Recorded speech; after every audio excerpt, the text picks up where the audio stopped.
Good afternoon, everybody. Oh, wow. We're like really quick. Oh, wow. We're like really quick. Oh, wow. We're like really quick. All right, so we got like a 3-second delay. Very nice. Hello. Good afternoon.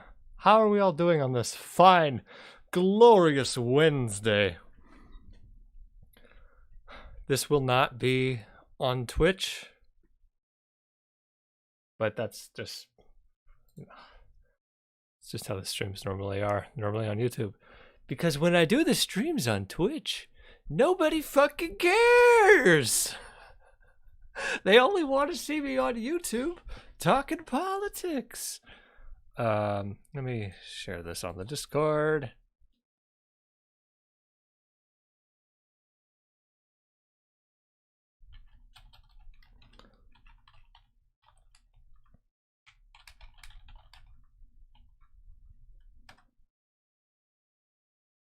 Cool. A trilogy of dumb conservatives. Oh no, my friend. This is not a trilogy. This is a never-ending journey.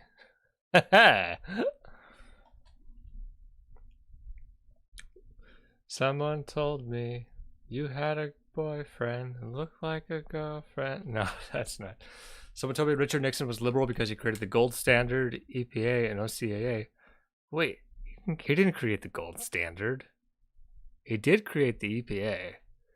He got rid of the gold standard. Actually, yeah, okay. Well, okay. To be fair, like what happened with the gold standard was probably, it was in the works for a while. It was a long time coming. Nixon was just, it was just his administration that finally did it. It used to be you could like exchange your money for gold. Gold standard. The gold standard is it's how we used to do. It's how the United States used to back our currency. They had a whole big stockpile of gold, and they said your money is worth this much gold, and that's that. We use a fiat currency now, so it's not backed by that. It used to be you could exchange. You could exchange cash for gold with the United States government. FDR got rid of that, I believe. It was a long time ago. Is it better? No. No. People debate this. Libertarians seem to be really big fans of it, but I say no.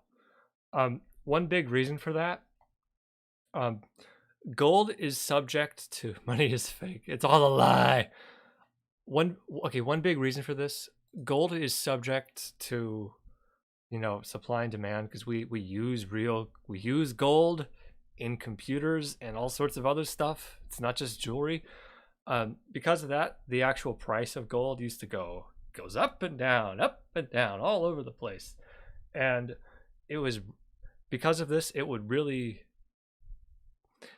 there would be periods of time where the inflation rate would be tied to big jumps in the price of gold, which would fuck up the money for everybody. Ever since Nixon did that thing where he got rid of the gold standard, the inflation rate has been like a stable, steady 4 or 5% ever since then. So ever since the 1960s, which is really nice. It's really nice to not have all your money suddenly become worthless at a rate you can't even prepare for. But that's another matter. But what Nixon did was it was gonna happen. If he didn't do it, one of the next presidents would have. What else did you say? He did create the EPA. I think he created the EPA because like some river caught on fire. OCEA. What is? I should know what that is. The Orange County Employees Association? I don't think that's what it is. Oh, Office of Clinical Evidence and Analysis of the FDA. Okay, that makes sense. Um, oh yeah, two other things he also did that kind of overshadowed by everything. Under Nixon's administration, the United States pulled out of Vietnam, and the United States ended the draft, the military draft, where people would have to, yeah. If you, we still have the selective service, and you got to like fill out the information. But it used to be people, they draw the lots, and you get pulled and called into military service. That used to be a thing. Part of why Vietnam was so unpopular, because of Nixon administration, they got rid of it. See, he was kind of the rest of his. He did do credit where credit is due. His administration did accomplish some decent things. It's just kind of overshadowed by all the shit. Being a corrupt fucking asshole. But that's a oh man. But when you're president for like 7 years, you can't accomplish things. Nixon, you love him and you hate him. Yeah. Well, let's be clear. I think Nixon, like as a person, was probably one of the most horrible, reprehensible people we've had as president. But it's got to admit, under his administration, he did some things that I would have done if I were in his shoes. Not the corruption and stuff, not the setting the ball rolling for a horrible fascist autocracy. But he did a few things that I was like, yeah, I would have done that.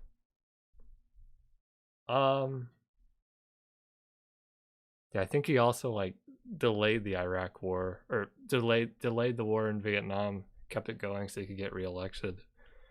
But that's kind of fucking evil. But you gotta, when you want to understand politics, when you're doing like political analysis, you gotta like look at everything.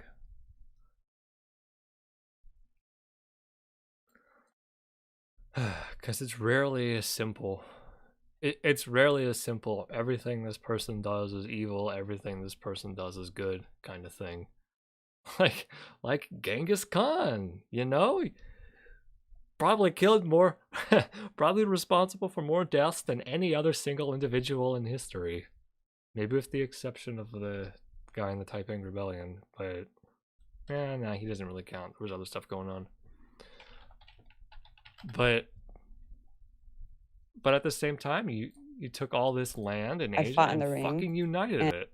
Created a pretty big empire that was really multicultural and accepting of all sorts of other religions and cultures. He just kind of had to kill everybody who opposed them.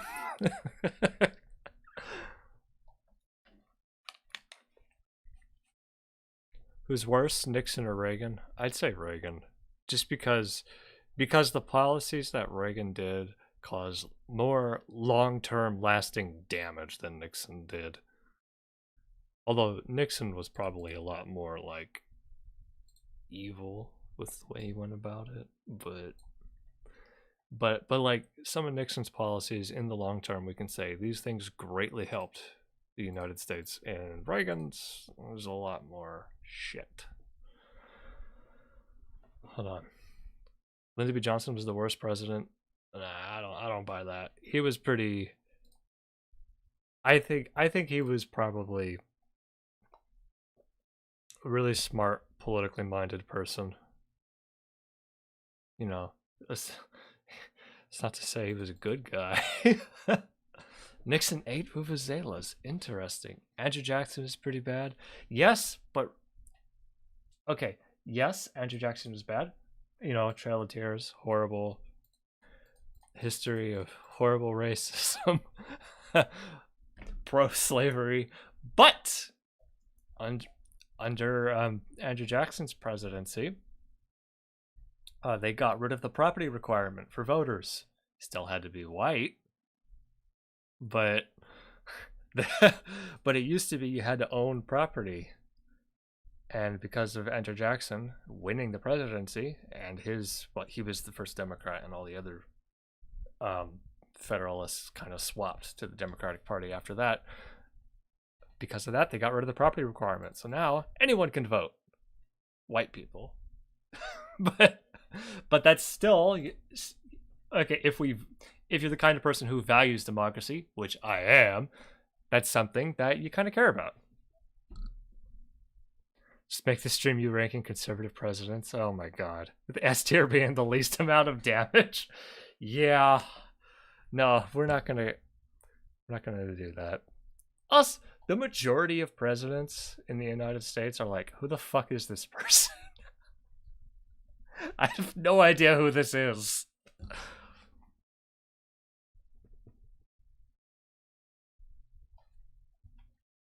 What's the one guy died in like 30 days. Was it Harrison? Yeah. William Henry Harrison, presidential term, March 4th through April 4th, 1841. He died 30 days after taking office.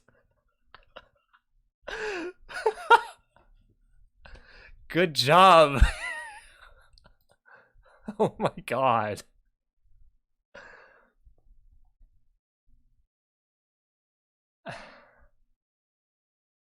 What a legacy. LOL, Alex? What have I missed?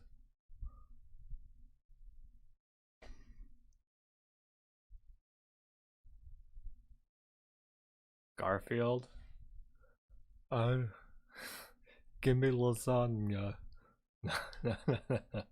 Hold on, how did he die? Didn't he have pneumonia?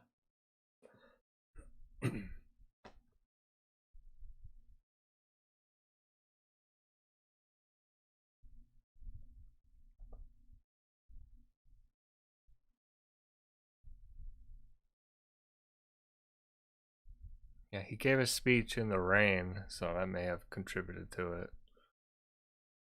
And the White House water supply is downstream of public sewage. He likely died of septic shock due to typhoid. Oh my god.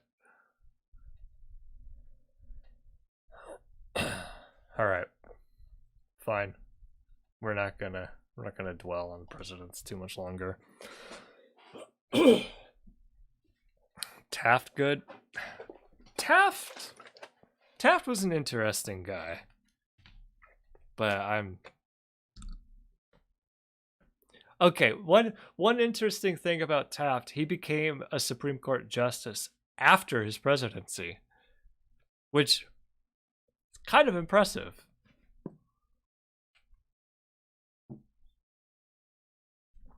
I'm not that familiar with him though, so I can't say. All right. I was thinking we'd start this one off with something different. Well, not different, more the same. It's all the same.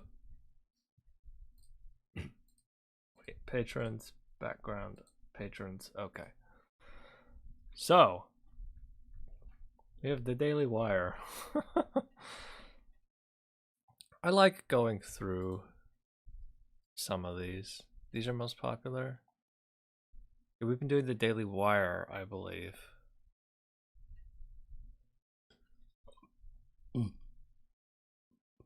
Okay. I also have something in the oven, so I'm gonna have to go get that soon. I like the ones where he presents arguments and not where he's just crying. Student challenges Ben Shapiro on transgenderism. If it makes them happier, what's the harm? I think we're gonna do that one. 2 minutes 45 seconds. Nice and short. Mwah. Very sweet, very sweet. What do I think of Boris Johnson? He's insane. Debunk John Oliver? John Oliver is based. What are you talking about?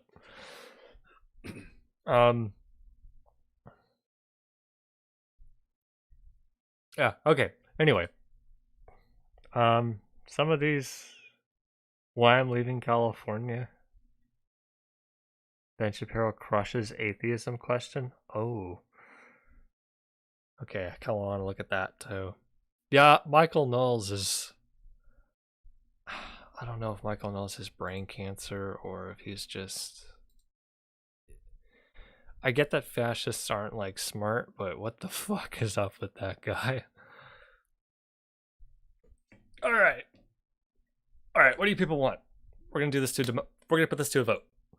Do we want to do student challenges Ben Shapiro on transgenderism, or Ben Shapiro crushes atheism question? I'm leaning towards the atheist question. Who is Michael Knowles? Michael Knowles also works on the Daily Wire, which is Ben Shapiro's talk show. It's this guy right here, the third one. Ah, I see a lot of atheism. Okay, we'll take a look at that. I don't know these other two. Well, I've seen this guy a few times, but I don't recognize all of them. All right, we'll look at the atheism one. Wow, everyone wants atheism. Okay. All right, now we're recording. Say hi to YouTube, everyone. Ben Shapiro crushes atheism question at University of Utah. 3.8 million views. Let's go. We gotta watch an ad first. Alrighty. So once again, it's the typical standard format. We're standing in a room of a bunch of college kids, and I'm going to yell at you. This guy has a bent. Hold on. This guy's shirt, Shapiro 20. Oh my god. What a fucking loser. Alright, let's go. I've noticed, in my opinion, I feel like you strawman a lot of atheist arguments. And I was wondering, can you give me your actual definition of atheism? Because I saw the conversation you had with Mr. Prager. Yes. And could you expand on that a little bit for me? Sure. I mean, it would be more fun if you'd give me your definition of atheism, and then we could talk about it. Yeah, because, absolutely. why don't we start with that? So I understand the dictionary. I don't like this. Okay, when someone enters a conversation, I want to see your definition of atheism. I'm skeptical. He's looking for something he can pick apart. It's pretty simple. Definition of atheism: you don't believe. You don't believe in a religion. So, before Ben Shapiro says anything, I'll say this: do you believe in Zeus? Huh? You believe in the Greek, the Roman pantheon? No, you don't. You could say you're an atheist on that subject. Ah, easy. So someone who goes by the label atheist would apply that to every religion. Simple, easy. There's your answer. Definition of atheism is just somebody. There is no God, yeah. Right. But I think it's a little bit deeper than that. And out of the many atheists that I've talked to, I've never met a single one that says that they have empirical knowledge that God doesn't exist. And I feel like that's the argument that you're making. I could be wrong. I don't mean to misquote. Well, to me, that was the difference definitionally between agnostics and atheists. Right. Right. So if you want to say that, if we want to talk about agnosticism and say maybe God exists, maybe doesn't, but I don't have evidence of it, so I don't believe. That's borderline agnostic atheist. That's fine. I mean. I hate it when people get down in the minutia of this. It doesn't really matter. I mean, to my central argument, whether you're an agnostic or an atheist, the bottom line is that without the belief that there is a purpose to the universe, without a belief that there is a purpose to your life, without a belief that you have the capacity to make individual choices, it's very difficult to build a civilization. And by difficult, I mean impossible. Why not?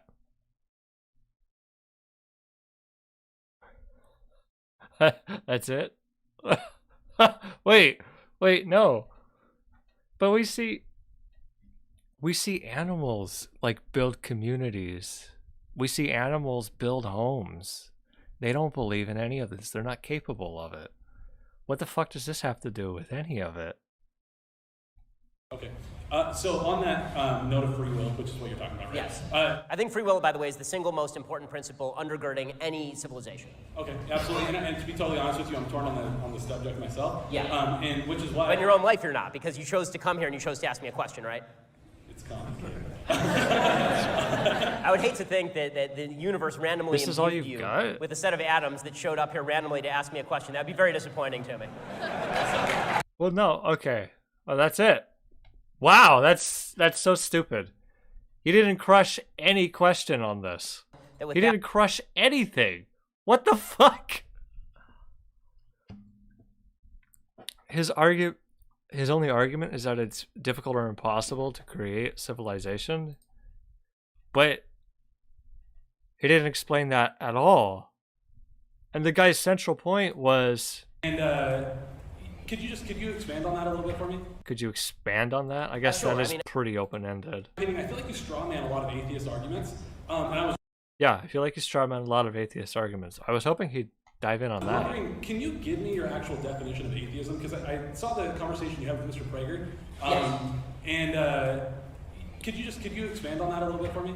Sure. I mean, it would be more fun if you'd give me your definition of atheism, and then we could talk about it. Yeah, Because absolutely. He asked for your definition first. All right, whatever. Single one that says that they that if we want to talk about agnosticism and say maybe God exists, maybe doesn't, but I don't have evidence of it, so I don't believe. That's borderline agnostic atheist. That's fine. I mean, Okay. So that was trash. Let's look at the other one. We'll put this all in one big video, because what the fuck? This is stupid. Savor life's little moments. That was only like 4 minutes. He didn't give anything good. My god. I just need to start making... Top 10 reasons Ben Shapiro is poop. Number 1. Look at his face. That's it. Bye-bye. Hi, thank you for the talk. I just had a question about a comment you made at the beginning about transitioning from male to female or otherwise. yes. You've talked a lot tonight about how important it is to let people believe what they want to believe and how Look at this guy on the right here. He's posed to take away the mic. Look at how tight he's gripping it. He's ready to just yank it away. the government and us have no say telling people what they should think or what they should be able to say. I just wanted to ask, what's the harm, if somebody's going to be a happier person because they say that they're a man or a woman, like what's the harm in just letting them do it? I'm not in favor of government banning people who are adults.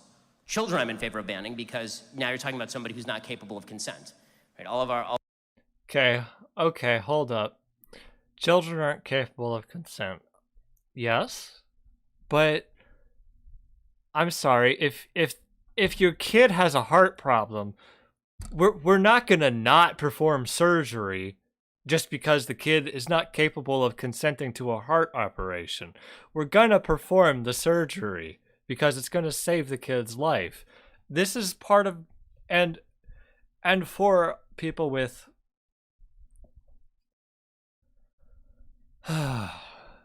okay, and for a lot of people, gender affirmation is part of the treatment. Why would you not want to go along with that? Ben Shapiro would be fine giving a heart operation to a child. Why is this so different? All of our laws are based on the ability of people to consent. If you're a child, you can't consent. So I'm very much in favor of banning gender transition for kids. I think that it's frankly evil. I think you're Yeah, okay. I think cutting open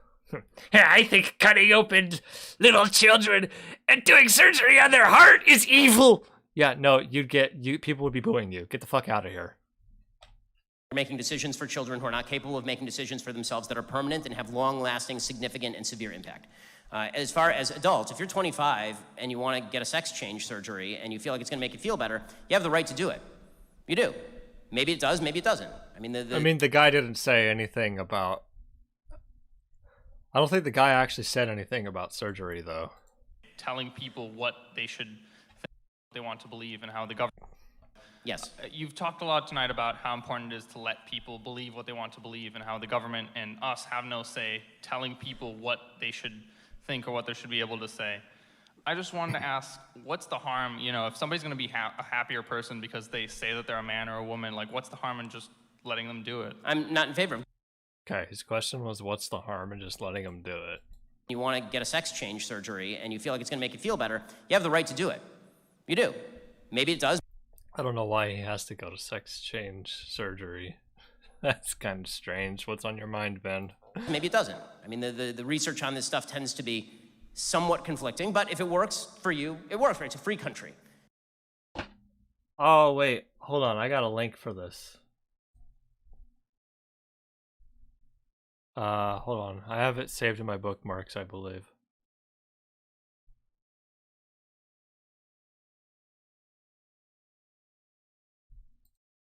He said the research is conflicted. Have we done this before? Ah, yes. I should make a clip of this from one of the previous videos. So, from Cornell University. Here we have 51 studies found that gender transition improves the well-being of transgender people. 4 contained mixed or null findings. So, I think it's fair to conclude Ben Shapiro's wrong, and he's deliberately just misrepresenting this because he's got some issue. This is kind of what the conservative culture war has shifted to now, is denying trans people in any way possible. But, yeah. Plenty of research here. Plenty of research has been done. And I think it's fair to conclude it's all pretty consistent. Well, I guess I'll link it in the chat if anyone wants to like bookmark it and save it for themselves. Hold on. It'll also be in the description of the video. Okay. Now, that's really not the question that's being asked in our society today, because I don't think there are that many people who are like, we want to ban gender surgery for a 30-year-old. I'm not seeing the campaign for that. What I am seeing is a campaign on the left that says that my child is going to be removed from my home 10 years from now if I don't agree with the left's view of how I should treat my child's gender confusion at age 4. I mean, he's saying this, he's framing this pretty slimy. Can you imagine, though? Can you imagine? Okay, it's just easy to imagine because this actually happens. Can you imagine, though, someone has like a kid with, I don't know, they have seizures, they have epilepsy, they have diabetes, maybe they have schizophrenia. Schizophrenia usually comes out later, but it's not uncommon to happen in kids. But can you imagine some kid has this and their parents, instead of taking them to a hospital or a doctor, they decide, we're just gonna pray about it. Because we don't think epilepsy is a real thing. We think you're possessed by demons. We don't agree with the left's narrative. We don't trust those doctors going to those Marxist universities. Yeah, you're going to get your kid taken away because you're fucking insane. You know what? 10 years from now, we're probably going to look back on people like Ben Shapiro and the way they treat trans kids, and we're going to say, yeah, this is pretty abhorrent, actually, of your part, Mr. Shapiro. This is pretty fucked. Like, you are literally denying medical treatment to someone who needs it because you think it's part of your culture war. What the fuck is wrong with you? Okay.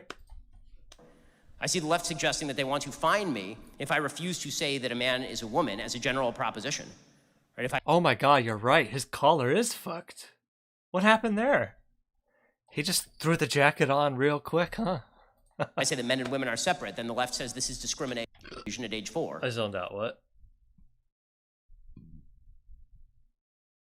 These changes are permanent. Alludes to children who have bottom surgery instead of puberty blockers, which are not permanent.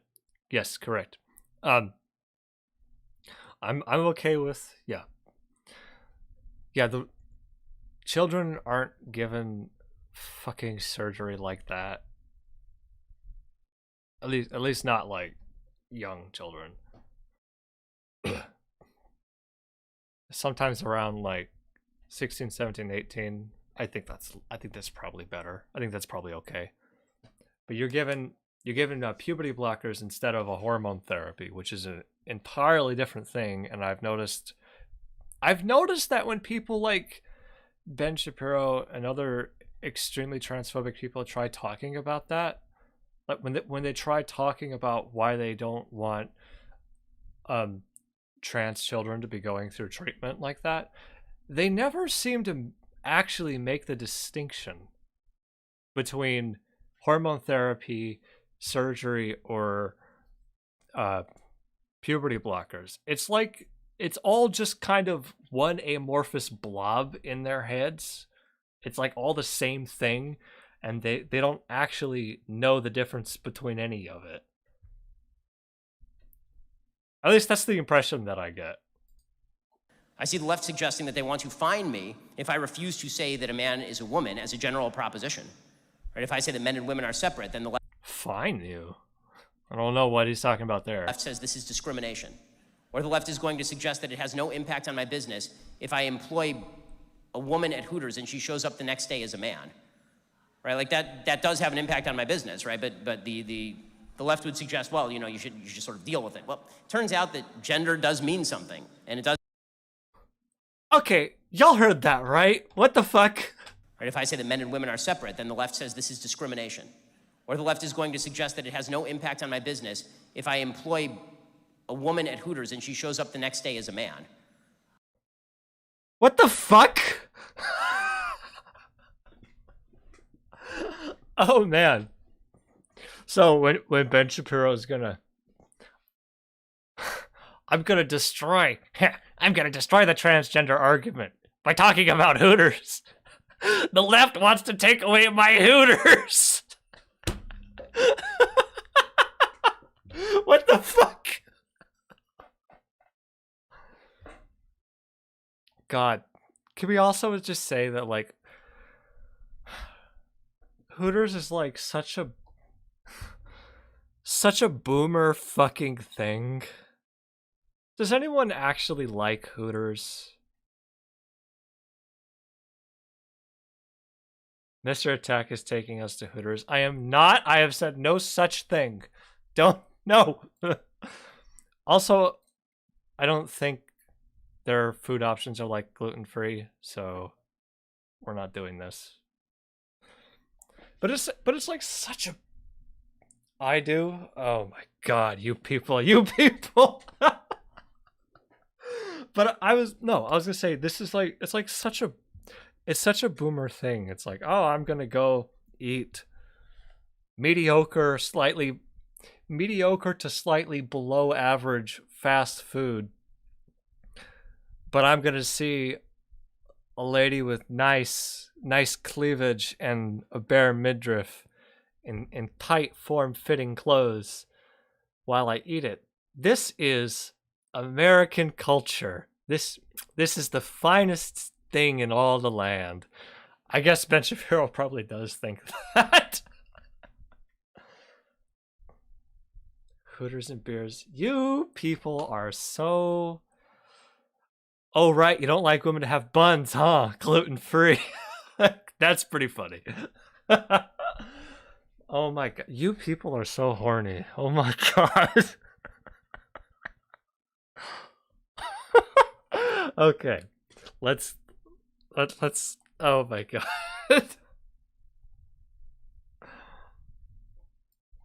Right? Like that does have an impact on my business, right? But the left would suggest, well, you know. Also, hold on. Right? Like that does have an impact on my business, right? But the Okay, that does have Look at the smile on his face after talking about Hooters.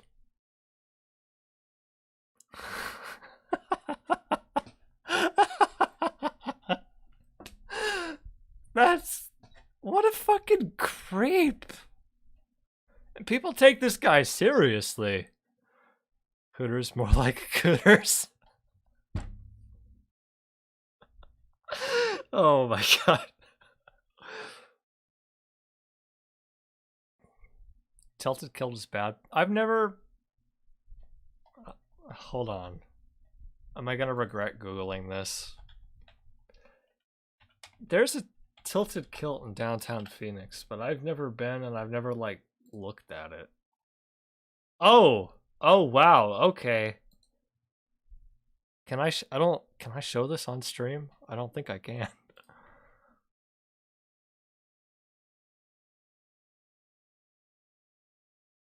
No, this is fine. It's not porn. It's not pornographic, it's just suggestive. Alright, I'm sorry. Tilted Kilt. Yo. Boomer bait. Boomers like this, I guess. Jeesh. Alright, I want this off of my screen. Off of my stream. Get out of here.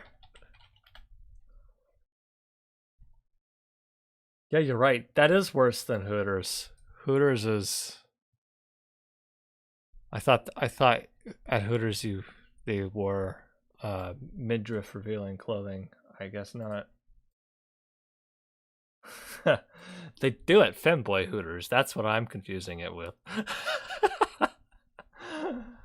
Okay. Yeah, that's kinda. Oh boy. Hey, you know, if you're into like wearing stuff, you know, in your own bedroom, I understand that, but a whole restaurant themed around that? What the fuck? People are horny. Yup. I was a friend who was going to work there and the misogyny really jumps. Just kind of jumps out and stabs you. Like in the dark alley. Mr. Attack is taking us to Femboy Hooters. You people. Field trip. 3K stream from Hooters. You heard it here first, guys. Hey, you know what? Well, I don't think the Rona will be over by then, but maybe. Can't be sanitary? Probably not. Well, I guess it's fine if that's just like the wait staff and not like the culinary, or not like the chefs in the kitchen. That's probably fine. All right, whatever. The left would suggest, well, you know, you should sort of deal with it. Well, it turns out that gender does mean something, and it does have an actual meaning to people outside of you. I'm not going to go along with. Yeah, but that doesn't that doesn't mean anything about his initial argument, though. The general societal willingness to rewrite basic facets of human nature and human biology, and frankly, mammalian biology, again, in order to suggest that a delusion is true. Now, can't engage with it, so he's got to conflate sex and gender. Yeah. If the best thing for the person is for the person they can't change what they're thinking, there's no way for them to get out of it, they want to change their body so that they feel that it is more in line with what they're thinking, more power to them, that's their problem. And as I've said before, by the way, I've said this 1,000 times and everybody on the left automatically ignores it, of course. I've said that if I were in a room with a transgender person having dinner with that person, I wouldn't go out of my way to call them by their biological sex. Because it's rude. I mean, except you have. Do I gotta show it again?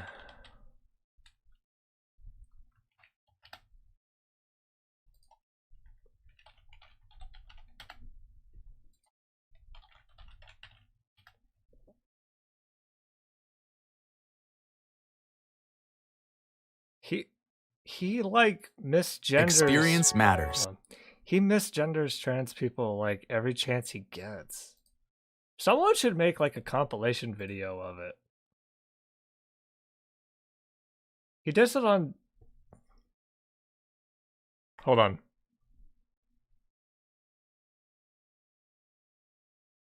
Well, no, What no. are your genetics? There we go.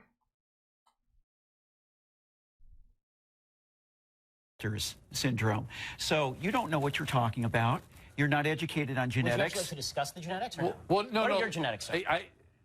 What are your genetics, sir? Okay, man. No, I'd stay away from the All right. He also does it. I'm not gonna look for it right now, but he does it on Joe Rogan's show, and he was also talking. He kept referring to Caitlyn Jenner as Bruce Jenner, and just horrible, just a horrible person. Yeah, I type it in and it just gives me the whole Joe Rogan show. I'm not gonna watch the whole fucking show. Well, not now, not on stream. It was in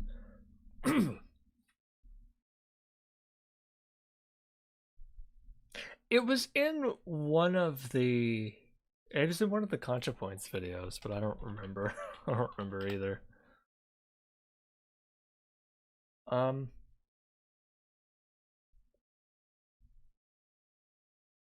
Yeah, alright. I guess we'll just carry on.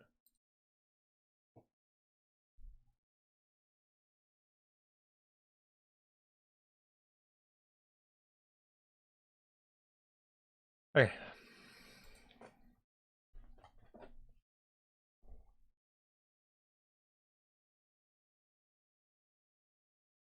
For the coffee lovers, we have bikini baristas.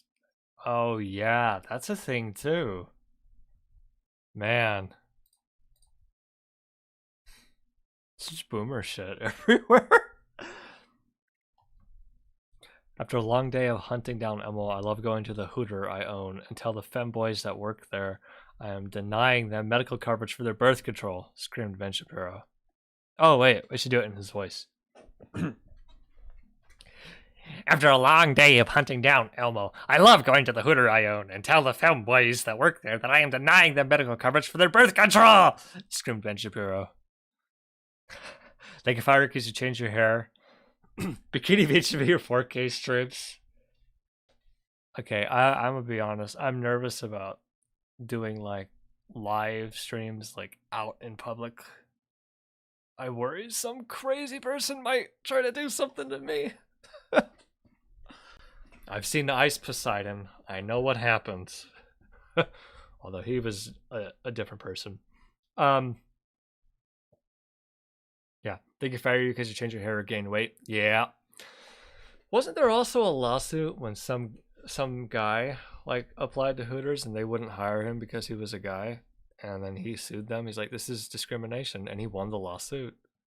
I don't remember. It was a while ago. Right, I wouldn't do that if I were sitting right across from them. But if you're asking me in a public forum whether a man is a man and a woman is a woman, or asking me to call a man a woman in a public forum, the answer is no. Did you just repeat the same thing like over and over? Also, hold on. Okay, he repeats the same thing over and over, like every time someone brings this up, and it's like this isn't even a good argument. Someone probably took the mic away from the student already though. Okay. And this frame here, I find this shot amusing.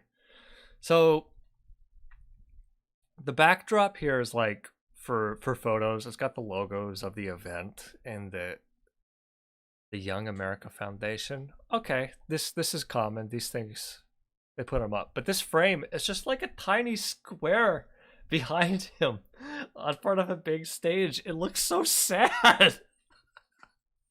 Okay. Oh. Is no. They weren't sure if they were supposed to clap or not. Wow. So sad. That's all he's got? That's... This poopy. You can do. God, this is so stupid. Ben Shapiro has a polite conversation with the student. Video title. Ben Shapiro dropkicks libtard into a eternal abyss of facts and logic. Yeah, sounds about right. Alright, that's it. That's stupid. We did a Ben Shapiro video, everyone. Yay!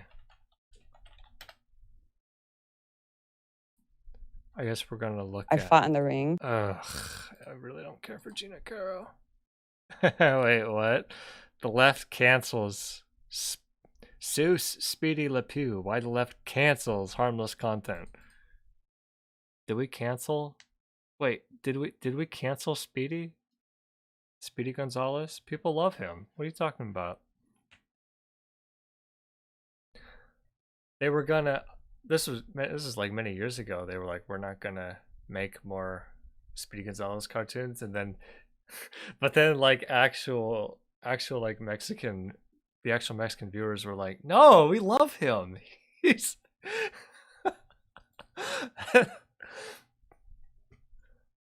because like the character of Speedy Gonzalez is like, it's like a good character. He's not like He's not. Yes, okay, yes, he wears a sombrero, but he's not like a mockery of anything. He's not a mockery of Mexican culture. He's a funny character and a good person. That's why people like them.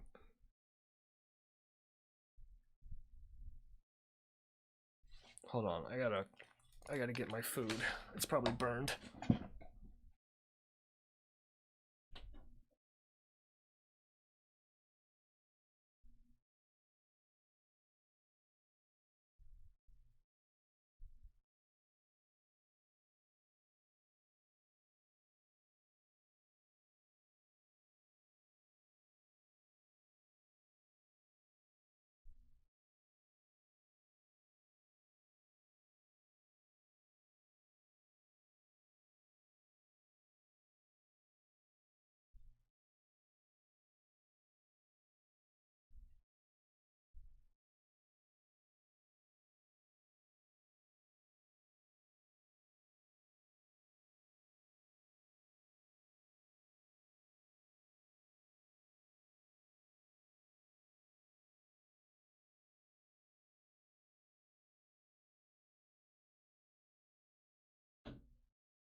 Why is everyone going who?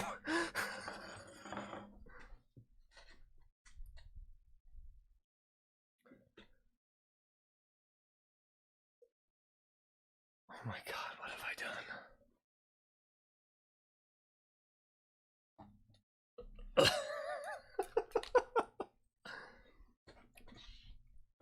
Am I back from Femboy Hooters? We are all Femboy Hooters on this blessed day. My goodness.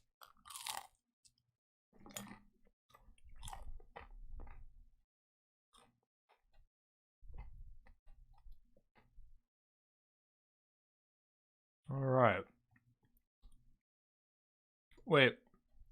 The 8 white identities? What are you talking about? Is there a video here that says that?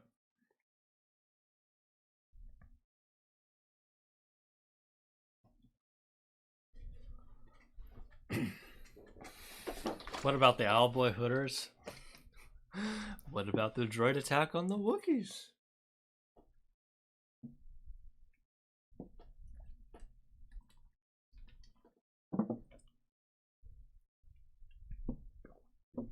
It's a video there. Wait, where is it? That sounds interesting. Is it on the Daily Wire? Ben Shapiro? Was it one of the newer videos? With a title like that, I gotta look at it, right?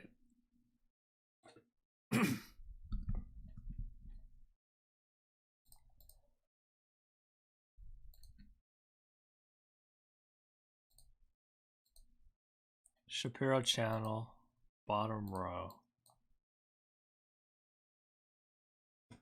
Well, it might be a little Okay, I know what to do.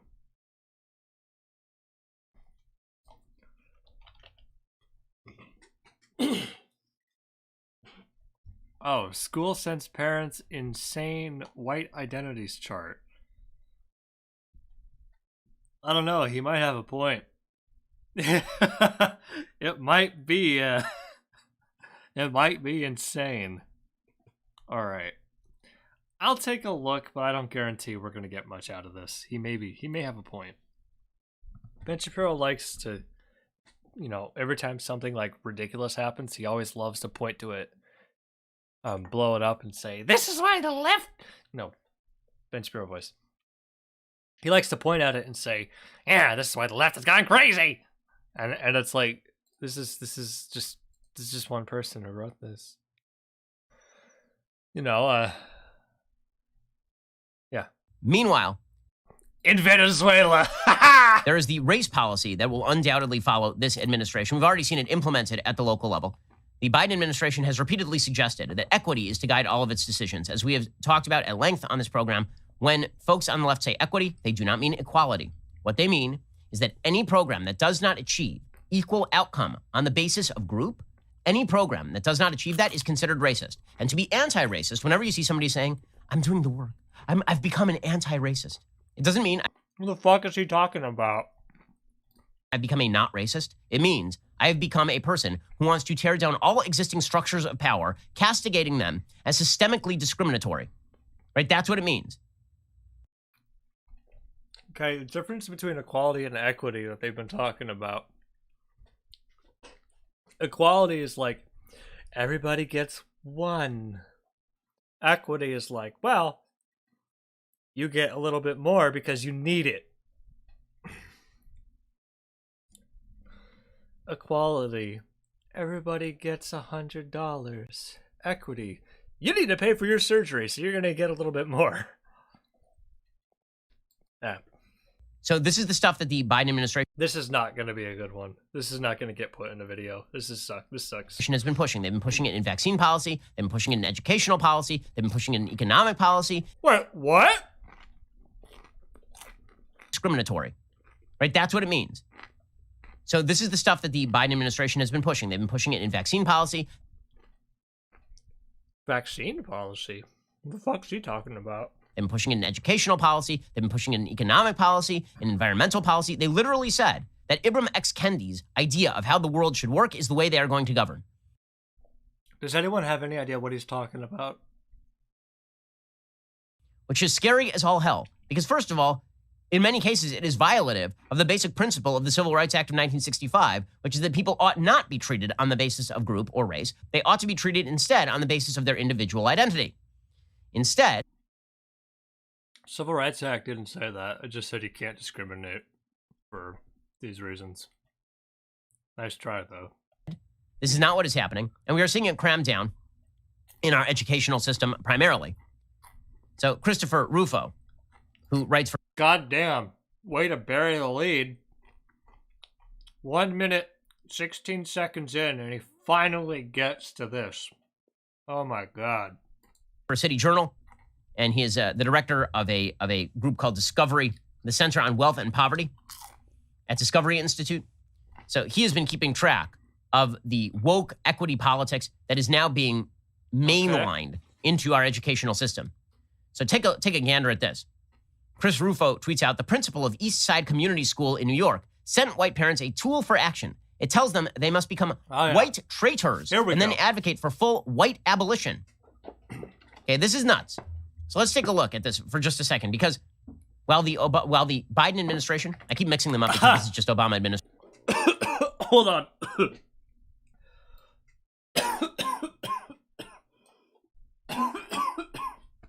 I just noticed his mug here says leftist tears, but like he's the one crying for 2 minutes, and I don't know why.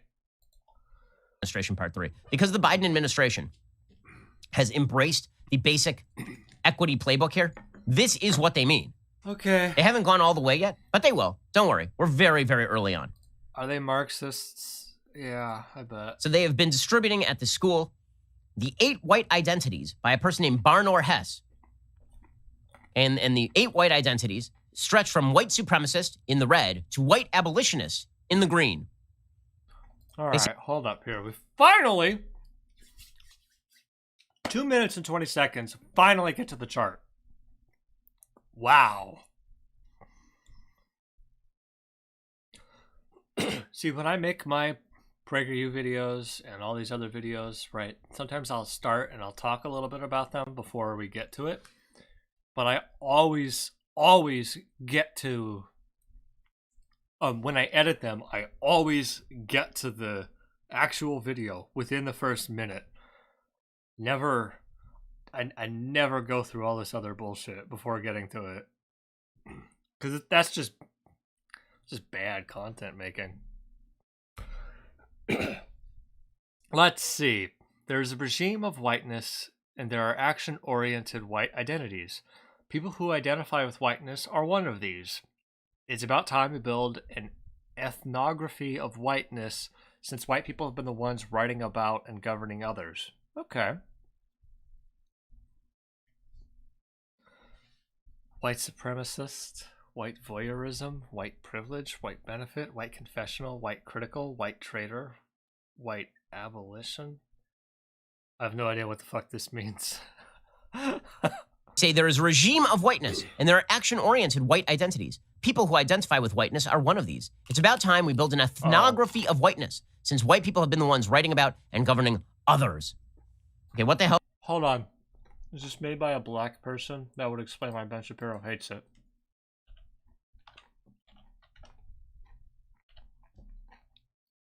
Oh, it is! Look at that. The 8 White Identities by Barnard Hess. Made by a black guy. Wow. No wonder Ben Shapiro hates it. Who is this guy? I guess this is him. Department of African American Studies. Northwestern.edu. Okay.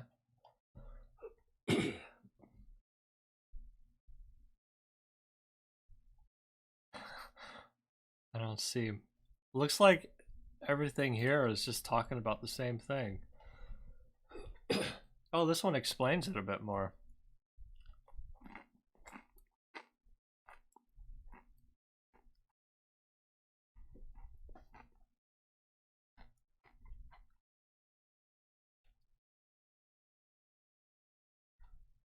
All right, we'll come back to this. Hell does any of that mean? Well, let's get a little more specific. Here are the 8 white identities, according to Barnard Hess. Okay, again, this is being taught now at schools in New York. Is it? And by the way, at schools that are liberal in LA, same kind of thing. You're going to see... Yeah, we get it. Higher education is evil. Because they're evil Marxists, but never mind the fact that if people are actually higher educated, they understand arguments and they understand Ben Shapiro's full of shit. See this brought into public education with a vengeance over the course of the next few years. Okay, that's the prediction. Here are the 8 white identities, according to Barnard Hess. He says, 1, white supremacists, right? These are the worst people. And this is what all of American society is. Clearly marked white society that preserves, names, and values white superiority. That makes it, you're a white supremacist, okay? 2nd, white voyeurism. Okay. Wouldn't challenge a white supremacist, desires non-whiteness because it's interesting and pleasurable, seeks to control the consumption and appropriation of non-whiteness, fascination with culture. Example, consuming black culture without the burden of blackness. So if you listen to rap, but you're white, this means that you're probably a white voyeurist. Well, hold up.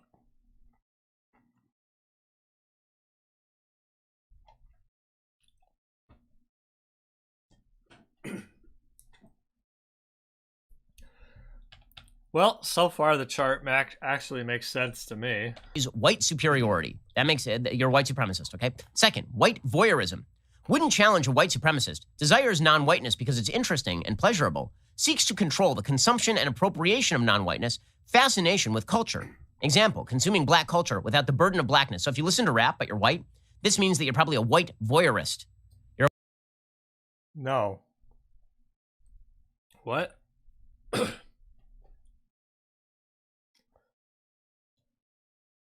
Okay.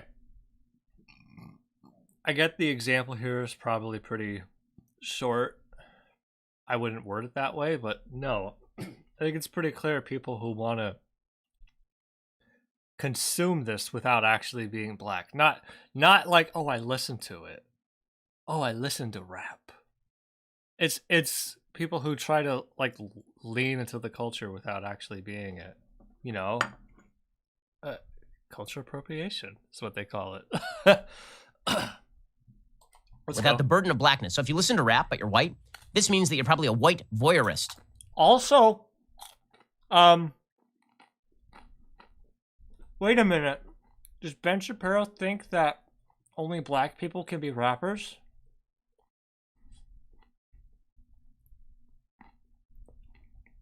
I think he does.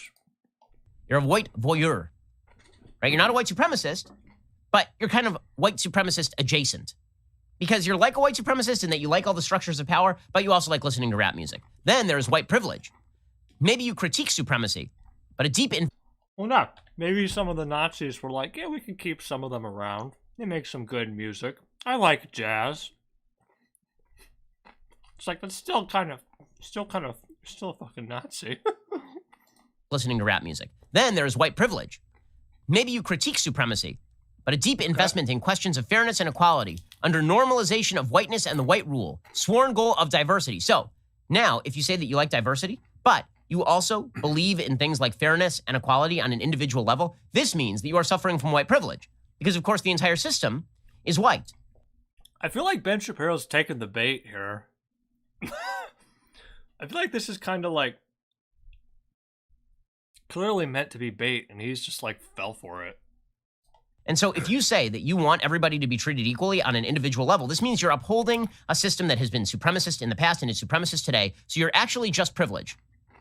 Okay, then, fourth level. This is all cult crap, by the way. This is just cultic nonsense. Fourth level. Okay, now we are rising. So we went from the worst and we're moving toward the best. Get ready for it, gang. Fourth, white benefit. You're sympathetic to... Do we want to finish this? I'm not feeling this. This is just him crying.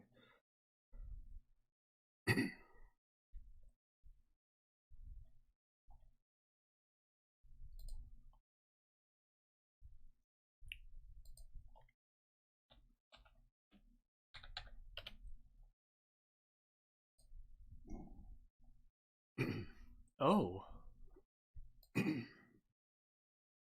All right. I think we've seen all we're going to get out of this. Do y'all agree? This isn't a good bet. Maybe I'll listen a little bit more. To a set of issues, but only privately. You won't speak or act in solidarity publicly because benefiting through whiteness in public. Some people of color are in this category as well. True. So this would be like... All right. But I've had enough of you. All right. So, I know we've been doing PragerU. Hold on. Oh, man, I keep fucking coughing. Fuck. All right. So, hold up here. As we've been going down the most popular, most viewed PragerU videos, the next one is the Middle East problem. Yeah? I have no idea what that's about. But when we look at the newer uploads, I used to be Antifa.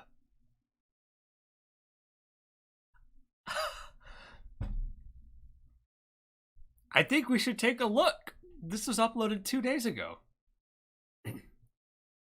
What do y'all think? Middle East problem or Antifa? What is identity socialism? What the fuck?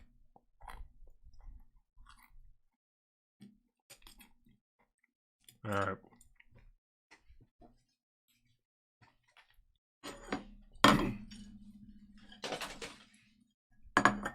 Alright, everyone. Both? Well, we will get both, but we will get both eventually, but I'm asking which one would y'all like to see first? And okay, Antifa? Antifa or the Middle East problem? I want to see a vote. I want to see an answer. Antifa or Middle East? I'll be right back.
I return.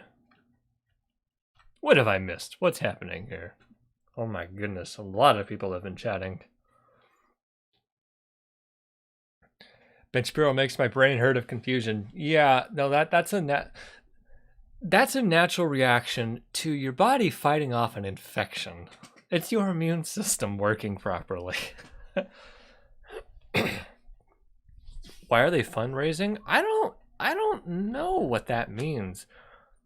I've noticed it's appeared like all their videos have the tag fundraiser recently. I don't understand why.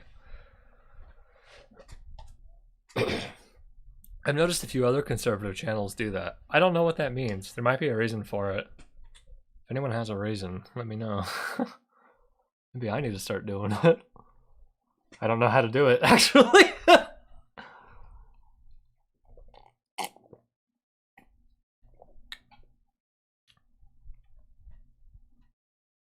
Middle East. Antifa. Did I hear oil? The newest one. Get on that clout train, Hunty. You have a point. They're tied. Someone break the tie.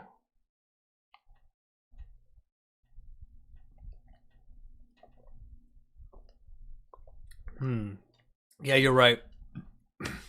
I should do Antifa. It is the newer one.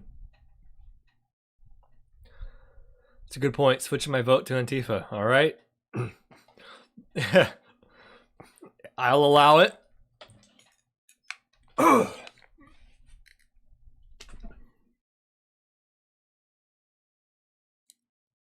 was hoping for an authentic heterosexual chair. The chair looks incredibly fake. This is a normal fucking chair. I got it from Office Max back when I was in high school. It's been a long time. And the stuffing's coming out. It's time to get a new one, but not yet. PvP me in Minecraft. Chairs love all bottoms.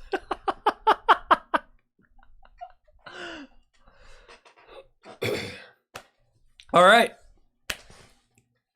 We're gonna do Antifa. Give me a minute here.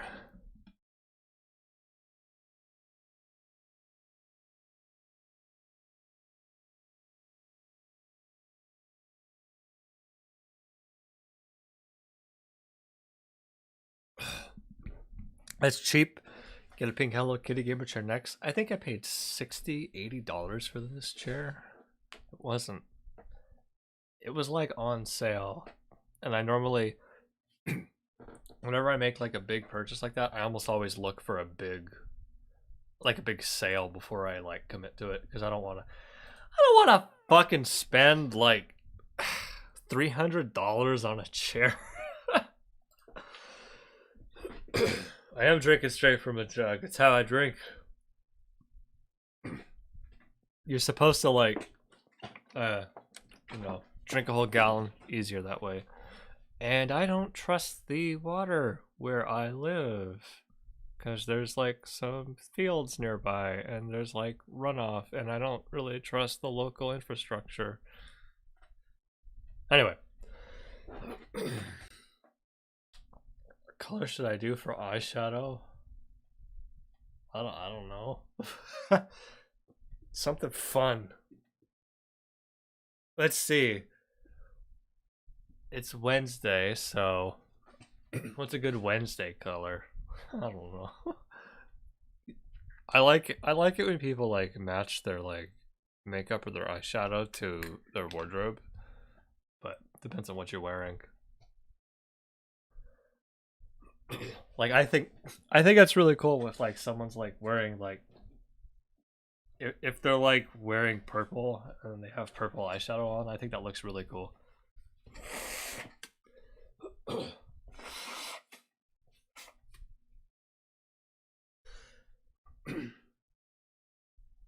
You trust corporate water more than public water? Curious. Well, okay, let me rephrase that. It's not that I distrust public water or corporate water. It's not that I distrust either. It's that in the particular area where I live, there are farming fields and they spray defoliant and other stuff, and I don't immediately trust the pipes nearby because I know there's runoff and there's water pollution. So that's the reason why. I'm sure if I like went to the source or if I was like right next to the treatment plant, it would probably be fine. I just have like a feeling that's like when I see like the crop dusters flying and I'm like, the water tastes off. Maybe I'm crazy, but aside from that, I'm pretty certain like it's the exact same water either way. It could be in my head, which is perfectly fine. Yeah.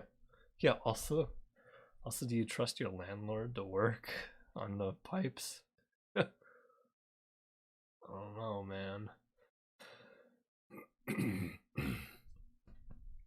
There's like a fucking frog in my throat. My God, what have I done? Pink on Wednesdays? Pink could be good. Black is good too. Oh yeah.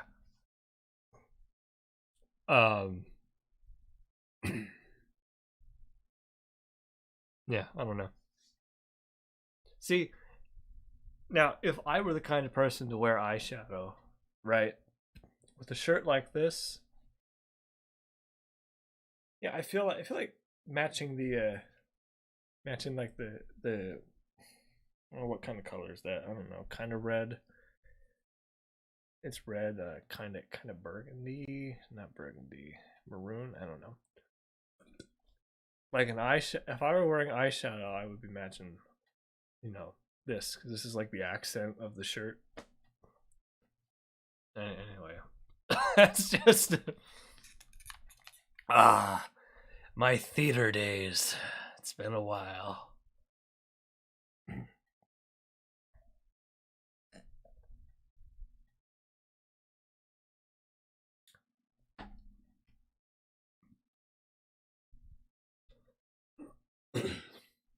Okay, let's start recording.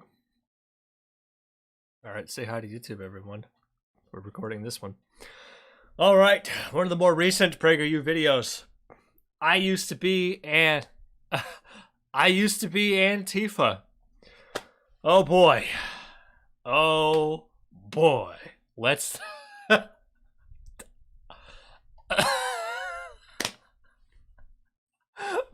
all right. So if he used to be Antifa, I guess that means he's a fascist now. What a nice... Oh boy. Let's take a look. The guy's holding a flag. This guy's holding a flag and there's shit's on fire, yo.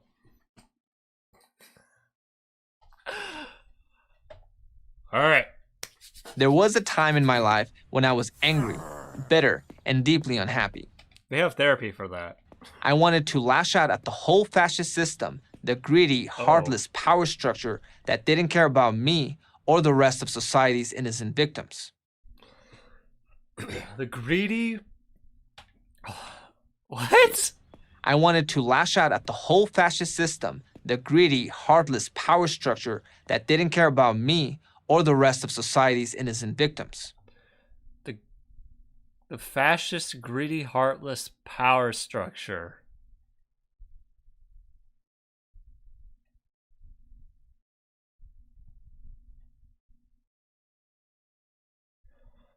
Okay.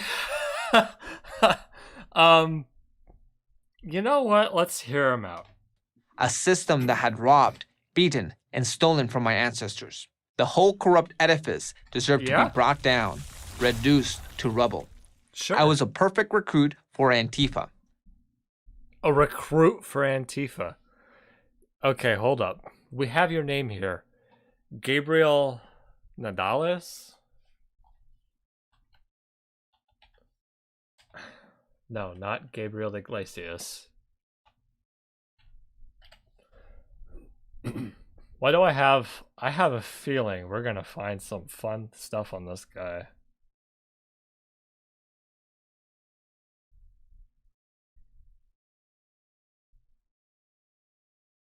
All right, we'll take a look. We'll take a look later. eaten and stolen from my ancestors. The whole corrupt edifice deserved to be brought down, reduced to rubble. I was a perfect recruit for Antifa. Okay, I got red flags going off with that line. I was a perfect recruit for Antifa. Okay. So far, this sounds like another. I left the left. Wait. Dave Rubin made a lot of money off of this. I'm gonna follow in his footsteps.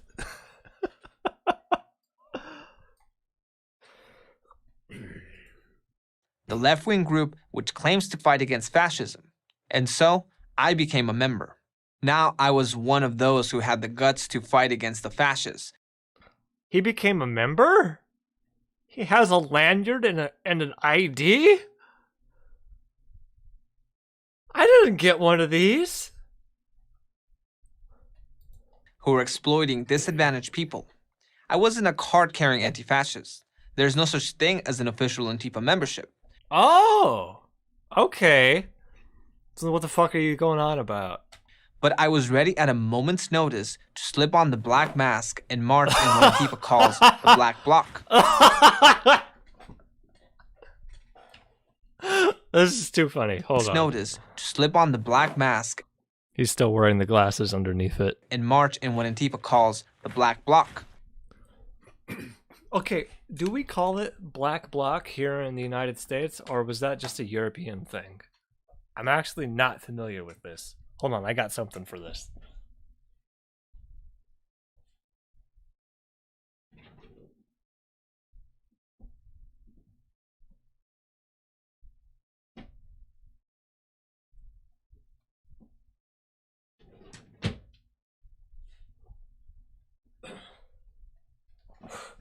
The Black Mask. You think it's called that here too? Okay, it's possible. Black Bloc, more like black. Okay, so guess what, guys? Black Bloc, Black Mask. Okay, first off, dude, it's called a balaclava. All right. Wait, am I pronouncing that right?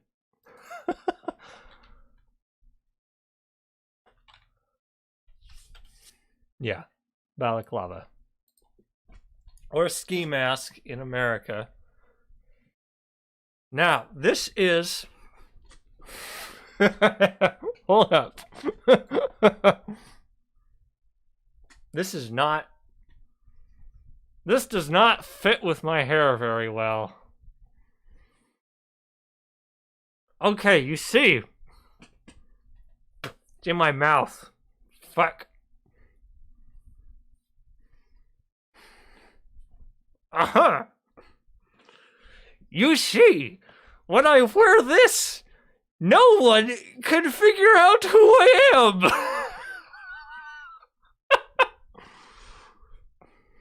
am. No one will know it is I, Celiac Attack, card-carrying Antifa member. I show up with the Black Bloc, and later you get the Black Cock. We're gonna find your mom. Antifa will fuck your mom. It could be me. It could be you. It could be anyone. We could all be Antifa. Okay, to tell you the truth, I have this because I was a film student and balaclava. Well, film student and stagehand theater. And it turns out it's very useful when you're like working on a stage and you need to like kind of blend into the darkness. And then boop, look at that. Look at that. You can't see my face. Just this little thing. I fit perfectly within the darkness. It's perfect for a stagehand. And if you're a film student, well, we can't show guns on stream, but if you're a film student, and it's like, I put this on, I'm an instant bad guy. It's perfect. Now, I'm gonna be honest, I've never actually like worn this for any other reason other than that.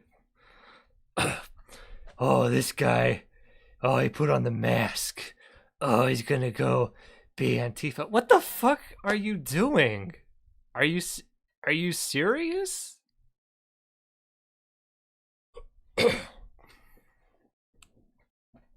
Oh my god.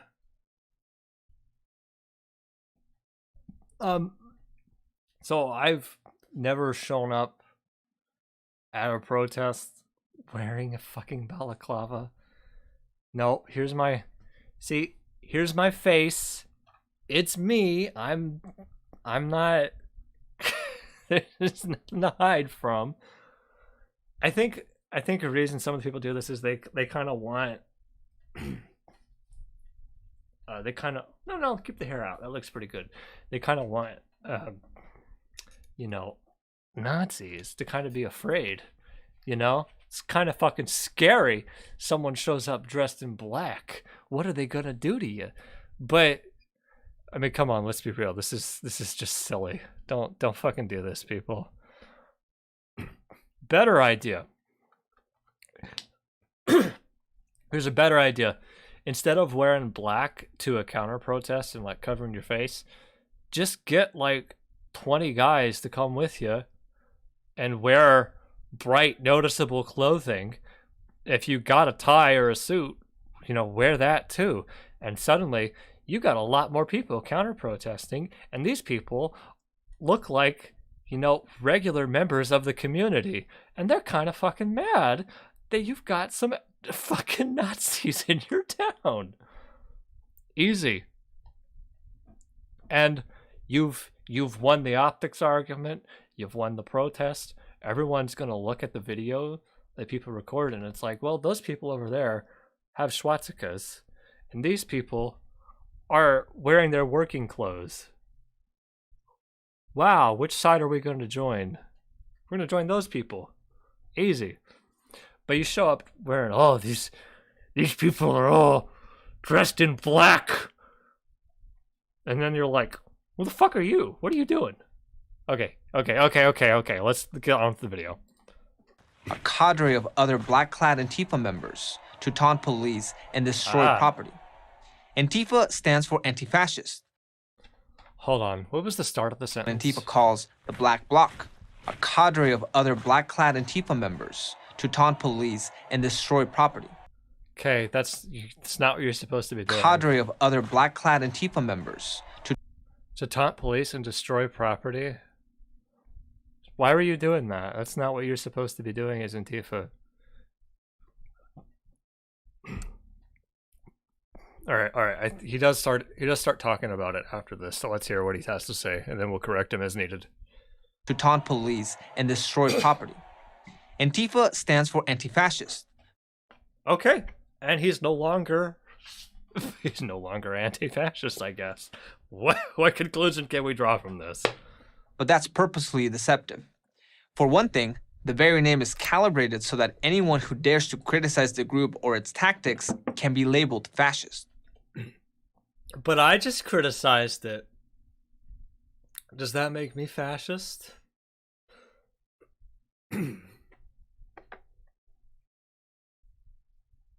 Very curious. This allows Antifa to justify violence against all who dare stand up or speak out against them. I don't think they need to justify it if they're just gonna do it. That's the thing you already started with, right? A few groups boldly declare themselves Antifa, like Rose City Antifa in Portland. There are a few groups. Yes. Hold on. Justified group or its tactics. One thing, the very name is calibrated so that anyone who dares to criticize the group or its tactics. Anyone who dares to criticize the group. It's no one group. Can be labeled fascist. This allows Antifa to justify violence against all who dare stand up or speak out against them. It's kind of strange using it as a noun. A few groups boldly declare themselves Antifa, like Rose City Antifa in Portland. See, this is much better. Why don't you just like address any, if there's like an actual group, address that. Otherwise, it's just a movement. But most don't, preferring to avoid the negative publicity. That's part of Antifa's appeal. Oh, wait. Oh my God. This is fucking Nazi shit. Holy shit. A few groups boldly declare themselves Antifa, like Rose City Antifa in Portland. But most don't, preferring But most Antifa groups don't declare themselves Antifa. to avoid the negative publicity. Which sounds like he's saying, it could be you. It could be anyone. That's part of Antifa's appeal and strength. It's hard to pin down. There is no identifiable leader.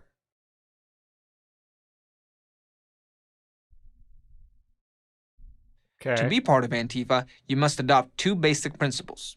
First, There's you have to have the principles? mentality of an anti-fascist. And second, you must be willing to enforce that mentality. What? What the fuck is this? To adopt an anti-fascist mentality means to reject everything that is fascism. But that begs the question, what is fascism? Oh no. While most Americans associate fascism with Nazi Germany or modern dictatorial states like Venezuela, China, and North Korea, to Antifa, fascism means Judeo-Christian values and capitalism. Oh boy. Okay, hold up. This is actually getting uncomfortable. Like this on my head isn't getting uncomfortable. I wasn't. This is a. Oh my goodness. Okay, so if we just create a crazy boogeyman, or if we just create a wild, crazy definition of Antifa, we could say everyone's Antifa. All of our enemies are Antifa. Very, very handy how that works out. Begs the question, what is? Second, you must be willing. This? First, you have to have the mentality of an anti-fascist. And second, you must be willing to enforce that mentality. I don't understand this at all. This is basically applies to everything. What makes you a Christian? Well, you have to have the mentality of a Christian, and you must be willing to enforce that mentality. Yeah. What makes you a golfer? You have to have the mentality of a golfer, and you must be willing to enforce that mentality of a golfer. And yeah, I mean, so you have to, so what you're saying is you basically have to think of it and then act on it. Congratulations, you've described like literally every action humans do.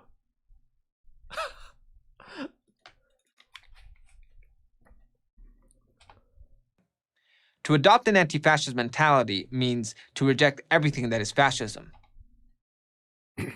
Okay. I would say no. No. What you'd have to do. Okay. What you'd have to do is it's not just simple of rejecting it. A lot of people reject most of it. It doesn't matter.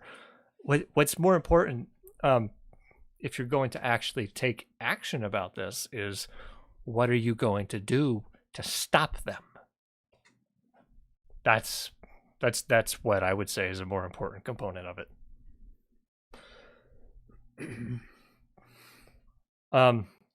The obvious example he'd be doing is, okay, what are we gonna say? Okay,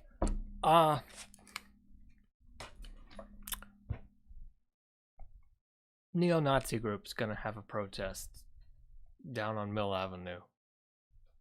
You're gonna do it this Friday. Okay, let's show up and counter-protest. Easy.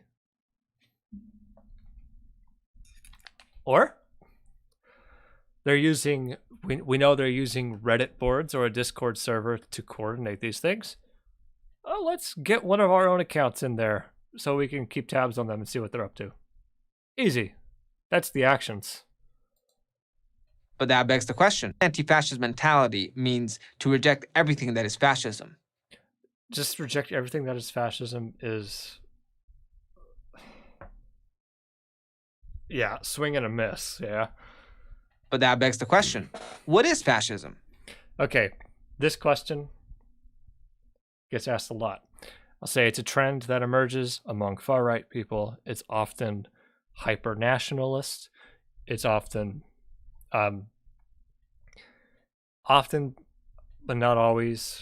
Okay, it's got a strict regimentation of society and hierarchy, often, but not always, along the lines of race. There's often a strong central leader. Sometimes there's an Übermensch, the ideal person, the ideal man, the ideal human. And there's a lot of trends that emerge with it, but it's not like any one. Fascism itself is not specifically like one ideology. The easy answer for this is you look at Umberto Eco's Fascism. He lists out a lot of points, and like fascism tends to coalesce among any of those points. But it's less of an ideology, more of a trend that emerges. While most Americans associate fascism with Nazi Germany or This is like this is the quintessential one. This and Mussolini's Italy. modern dictatorial states like Venezuela, China, and North Korea, I'm sorry. Germany, or hold on. modern dictatorial states like Venezuela, China, and North Korea, I don't know how much these could be considered fascist, but maybe. In some ways, I suppose. I don't think Americans associate fascism with Venezuela, though. Unless you think that fascism is inherently left-wing and all of these are so-called communist countries, which is probably what the guy's hinting at. to Antifa, fascism means Judeo-Christian values and capitalism. This is actually part of it, though. Judeo-Christian values themselves and capitalism itself is not fascism. These two things are not fascism, but they can be components of fascism, depending on how far they want to take it. One of the biggest lies that they never tell you, or not a lie, one thing that they never tell you in school growing up is that by and large, Nazi Germany was evangelical Christian. By and large, hyper-capitalist. Large corporations were given massive amounts of power. Funny how they don't like to teach that in school, though. As an Antifa group said on its Twitter account in 2018, the fight against fascism is only won when the capitalist system is smashed. I'm sorry, what? The fight against Who fascism, said this? as an Antifa group said on its Twitter account in 2018, Oh, just literally Antifa tweeted this? the fight against fascism is only won when the capitalist system is smashed. Fight against fascism is only won when the capitalist system is smashed. Well, kind of, yeah.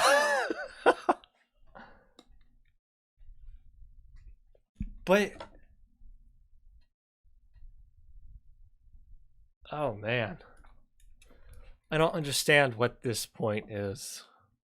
And they mean smashed. Breaking windows, tearing down statues, throwing Molotov cocktails, looting and burning businesses, and harassing and physically assaulting people. Why are you liking all of the posts? See, the heart button only lights up when you click the like button. We saw it all in the Oh my god. breaking windows, tearing down statues, throwing Molotov cocktails, Tearing down statues. They're coming for our Christopher Columbus! Hold on. Fire! Man, they just, oh man, they're gonna keep harping on this, aren't they? Never mind that there's a pandemic going on. Never mind that cops fucking murdered people.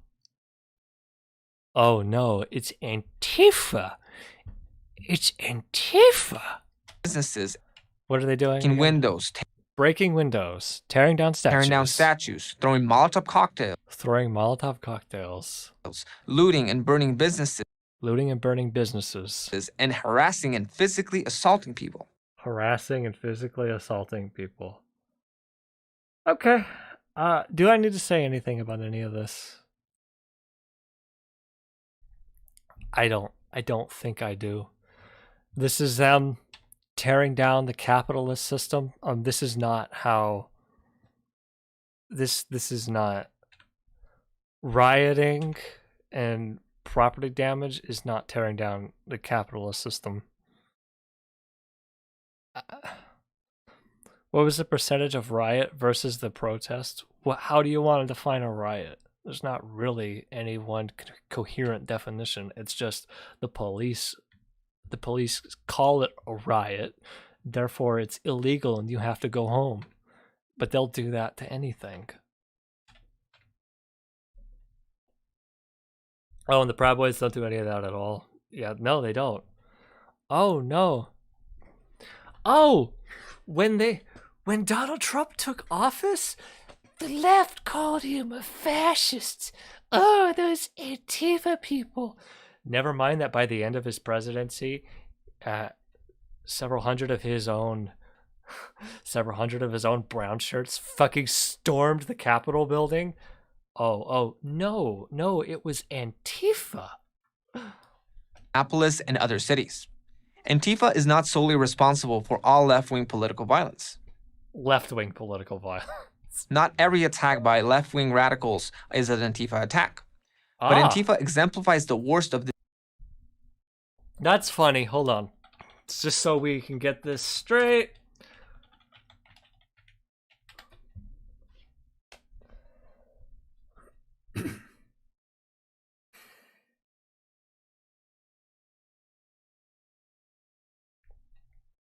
Oh yeah.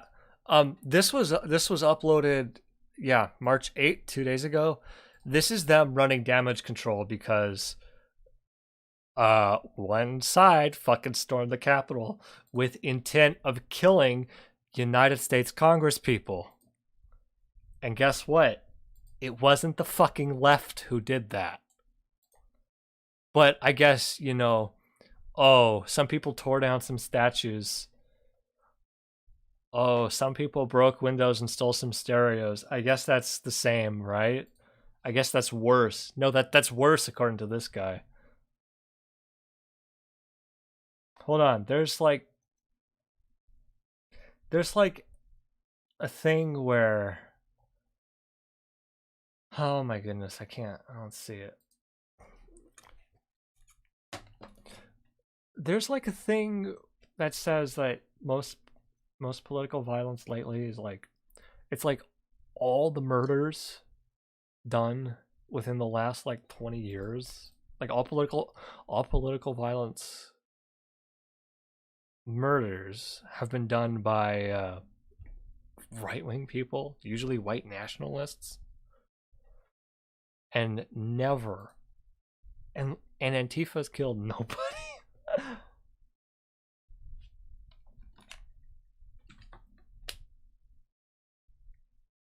Does anyone know what I'm talking about? How do I pull this up? I don't see it.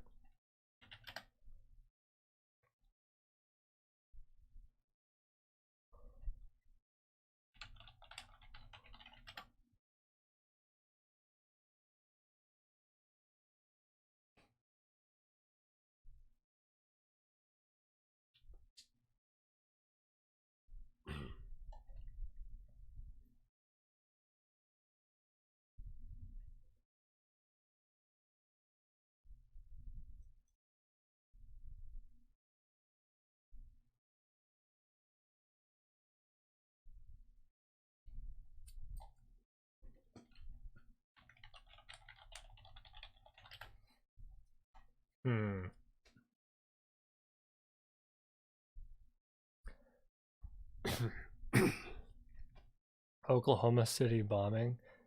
That doesn't count. That guy was motivated by Waco. That was a while ago, too. Wasn't that like... That was like right around the time I was born.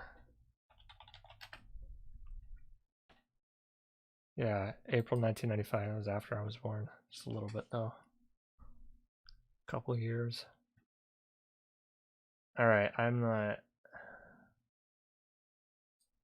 not seeing it. Oh, here we are.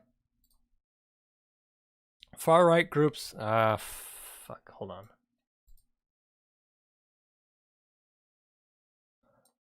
Far-right groups are behind most U.S. terrorist attacks, report finds. White supremacist groups have carried out a majority of terrorist plots and attacks this year, according to a report by the think tank Center for Strategic and International Studies. And this is October 2020. So, funny how that works.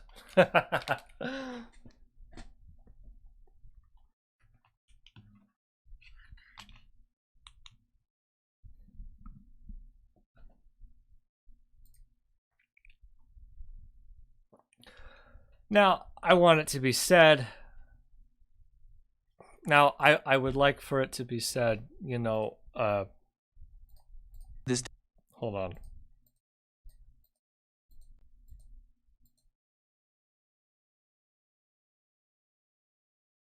Let me get this. breaking windows, tearing down statues, throwing Molotov cocktails, looting and burning businesses. Okay. Don't do these things. All right. Don't loot the business. Don't throw Molotov cocktails at the police. I forgot what the first one was. Breaking windows. Breaking windows. I mean, you probably shouldn't be breaking people's windows, but that's relatively low on the scale of damage here. Tearing down statues, I don't fucking care. I don't care about that.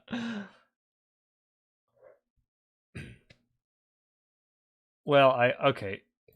If you don't own the statue, you probably shouldn't. Yeah. Don't do these things. But that being said, don't lose sight of what's really going on here. People like this guy, forgot his name already. Crap. Yeah. People like Gabriel here. Hold on. I really need to have his name up.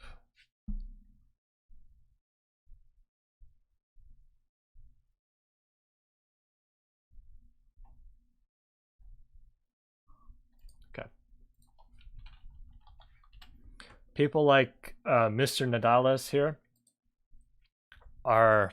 Well, let me get his face. Yeah. People like Mr. Nadales here are running defense and they're running defense for the right wing and trying to distract you from the real danger that's going on in this country. Because the fact, while seeing some buildings burn, while seeing a lot of people protest is, it makes for a good spectacle. It's kind of crazy and scary to look at, but the data does not support his side. The data does not support his argument. People talk of violent BLM Antifa riots, but what do you know? The vast majority of violence is from white supremacists. Look at that. Most of these riots don't wind up with people getting killed. All right, whatever. Is an Antifa attack.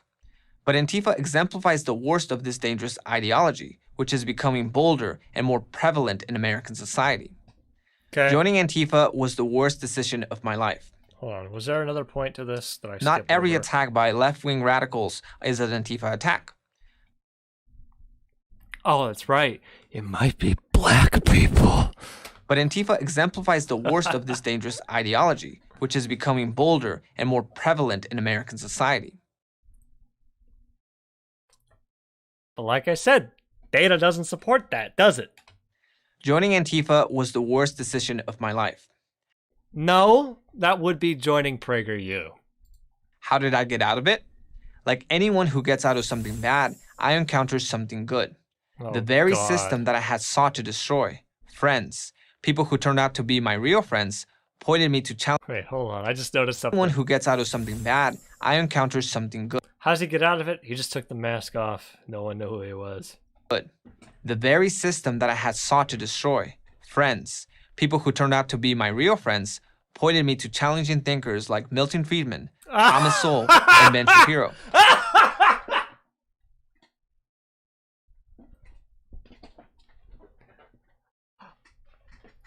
I wasn't expecting that. Oh no. All right, just so we're on the same page. System that I had sought to destroy. Let's just soak that in. Friends, people who turned out to be my real friends, pointed me to challenging thinkers like Milton Friedman, Thomas Sowell, and Ben Shapiro. Pointed me to challenging thinkers like Milton Friedman, Thomas Sowell, and Ben Shapiro. Challenging thinkers like Milton Friedman, Thomas Sowell, and Ben Shapiro.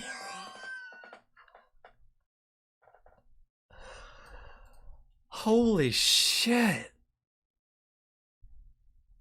So, Mr. Nadalis, I see the problem here. I see your major issue here. Your issue is you're just a fucking dumbass. Oh my god. Oh my god. Okay. Of these three, Milton Friedman's probably the smartest. But I wouldn't exactly call him a challenging thinker. Oh my god. The inclusion of Ben Shapiro is straight up masturbation on PragerU's part. Yeah.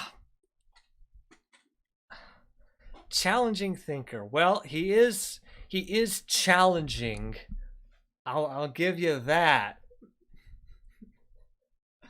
Challenging in that every time I listen to him, I can feel my brain cells screaming out in pain as my immune system tries to fight off the infection of brain cancer that is Ben Shapiro.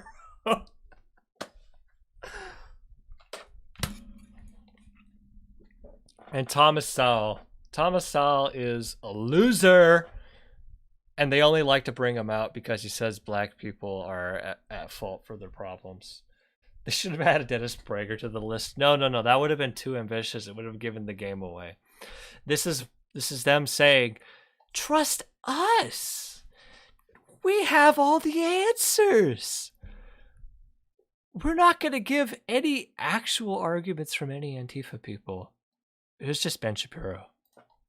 And eventually organizations like the Leadership Institute and PragerU. Yeah, okay. And that's why I am doing this series. Thank you very much. And eventually organizations like the Leadership Institute and PragerU. Maybe you should have gone back to school, man. What they said just made sense. I'm sorry, what? Like the Leadership Institute and PragerU. What they said just made sense. I don't ever want to fucking hear this. Yeah, you did call it. You're right. Oh my goodness. You just know Dennis Prager's like jacking off to this. He's like, oh yeah. Give it to me. I don't know how Prager, I don't know how, I can't do his voice. What they said just made sense.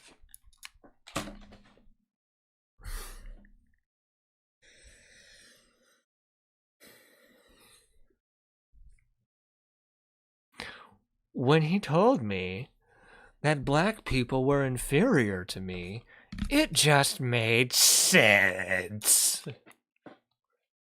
This is not a good argument. This is an appeal to intuition. Oh, also, what they said just made sense. You know what this? I have a theory, all right? A hypothesis, actually.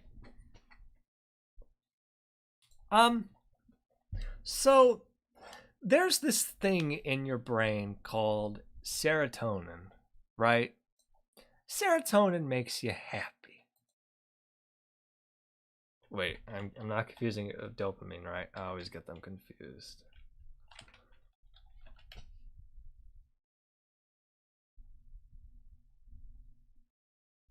No, dopamine. Oh, dopamine, serotonin. Okay, there's this thing in your head called dopamine, right? What they said just made sense. No, this is your dopamine receptors going off because you're being told exactly what you already want to hear. You're not being told the hard truth of the world. You're not being told reality, but it makes your brain feel good, doesn't it? My cat's meowing. Happy? What is that? I don't know. I have a suspicion that a reason why I never fell for this stuff is because my brain doesn't quite absorb serotonin properly, and I have to have antidepressants for that to help it. I have a suspicion that's kind of why I never fell for it, but maybe I'm just like not stupid. That might be it. Makes sense. Appeals to the lowest common denominator. They are wordsmiths, and they are wordsmiths enough to fool people into thinking their biases are smart. Yep. Okay, that's all I got. Made sense and offered me a better way to live. Antifa and the radical. Hold on. And eventually organizations like the Leadership Institute and PragerU. What they said just made sense and offered me a better way to live. Antifa and the radical left did not care about building a better society. They cared about control.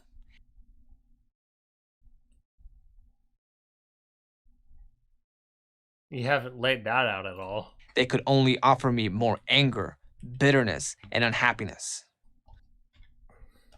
They could only offer me more anger, bitterness, and unhappiness. No, that's a you problem.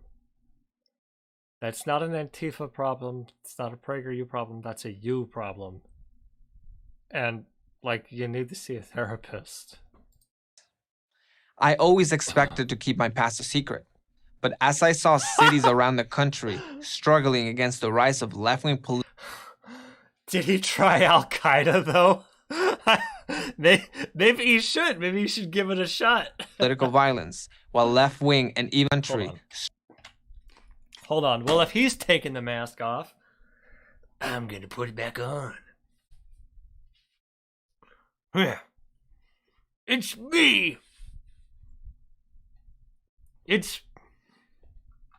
Don't worry. Don't worry, Mr. Nadalis. I'll pick up the slack. It's me, Mr. Antifa.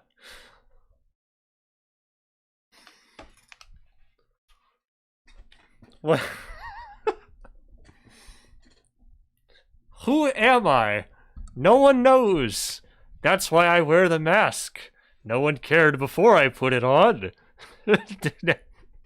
Now they care slightly more. Always expected to keep my past a secret.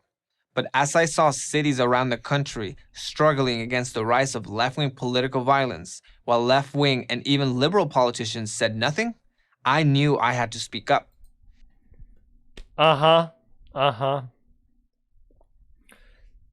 Again, he's not even...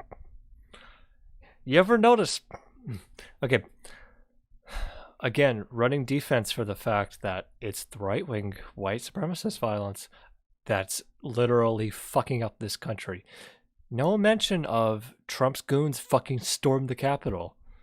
We're not going to talk about that. We got to distract from that. Don't look at that. Don't pay no attention to what's going on over there. It's Antifa. They're the ones who are destroying this country. If people like me... You walked into the Antifa seminar. who know what is really behind Antifa, I knew I had to speak up. If people like me who know what is really behind Antifa don't, the left will obliterate what it means to be a free American.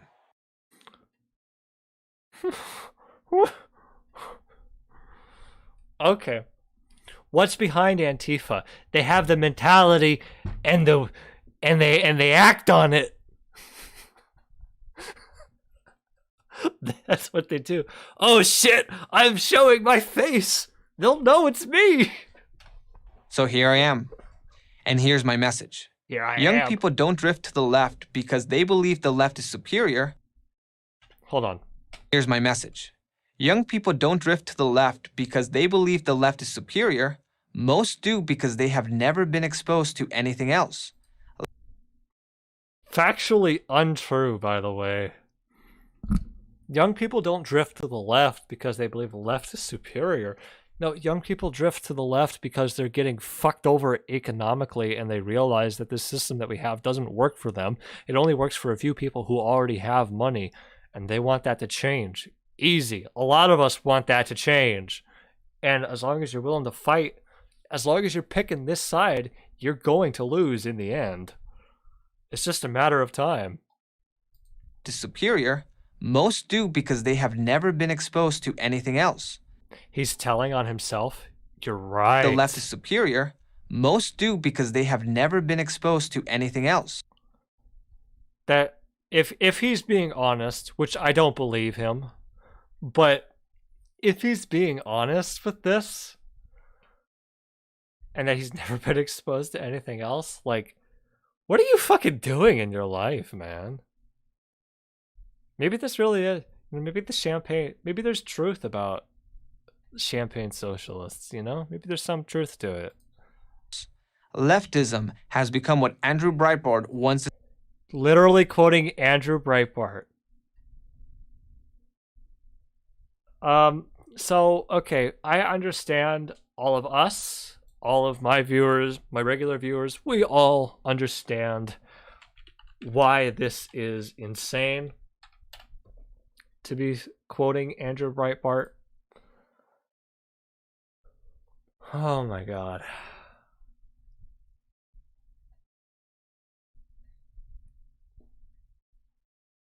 First off, though, Andrew Breitbart is fucking dead, so he died like a cuck.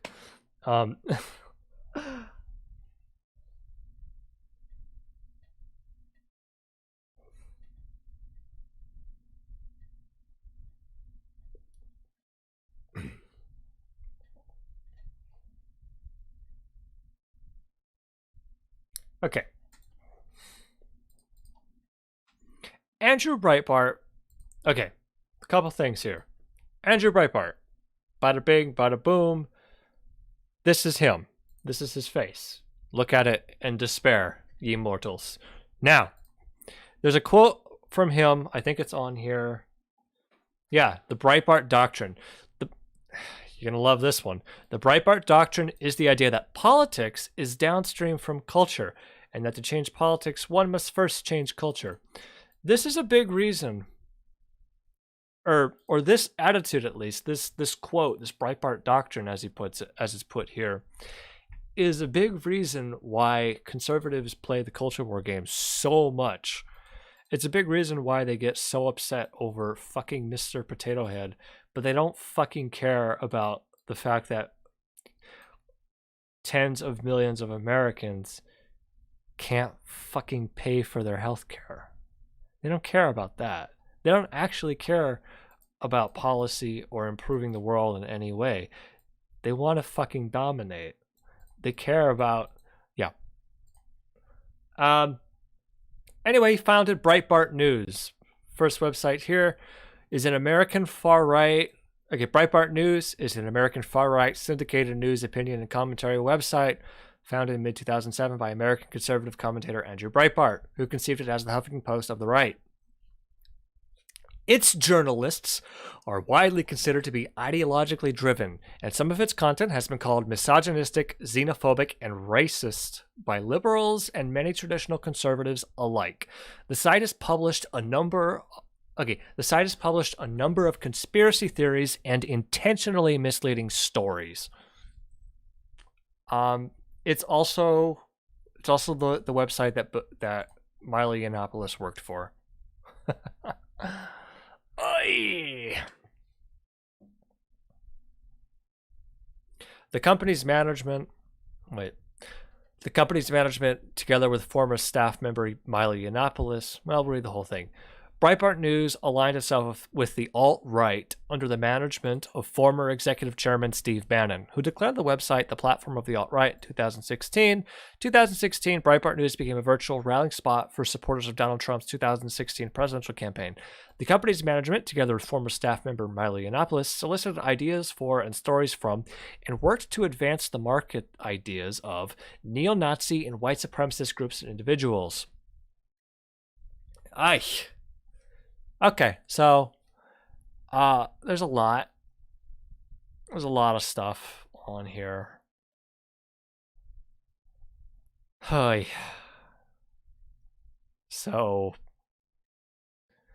we're not gonna worry about this too much. Just the fact that he's citing Andrew Breitbart kind of shows his hand.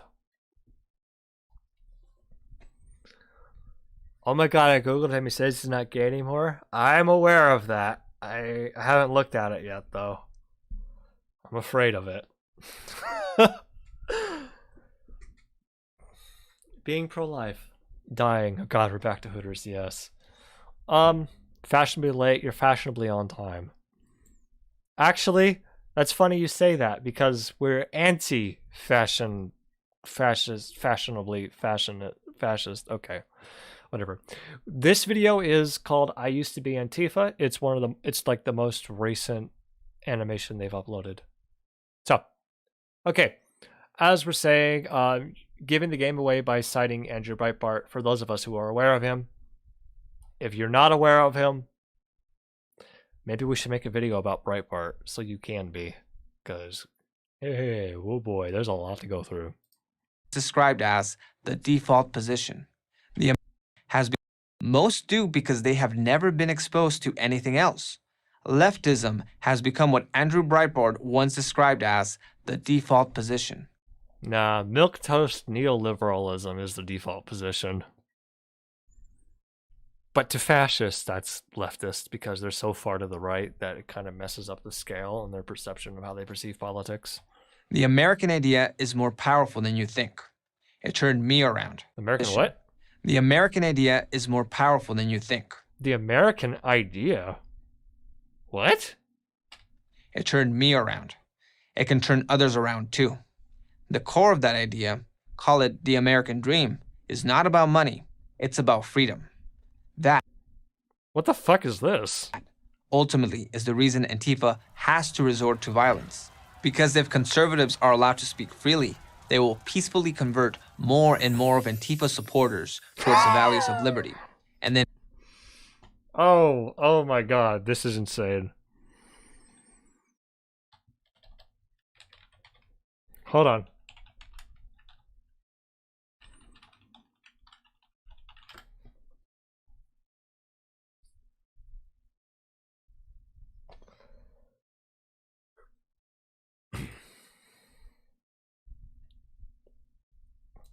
Generation Z looks a lot like millennials on key social and political issues.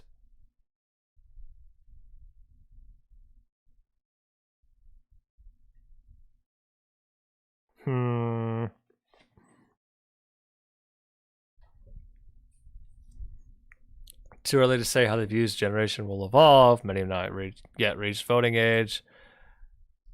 Oh, this is an interesting graph. Let's open this up. So fucking low res. So, when you look at this, government should do more to solve problems.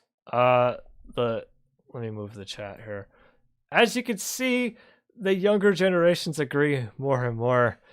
Is increasing racial ethnic diversity good for society? Yeah, more and more. Approve of Jump's job performance? Nah, not really. So you are losing. So conservatives keep repeating this, but it's not true. They are losing. They are losing in the marketplace of ideas. What the fuck is he talking about? He doesn't have anything. He's just repeating more PragerU boomer fear mongering. The younger generations is more accepting of some ways which American society is changing. Gen Z, more familiar with gender neutral pronouns.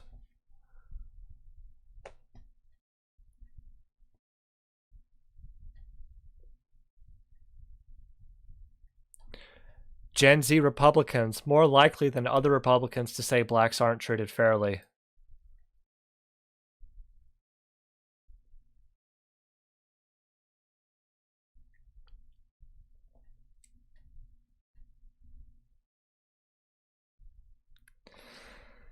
Yeah. Gen Z millennials most likely to see link between human activity, climate change.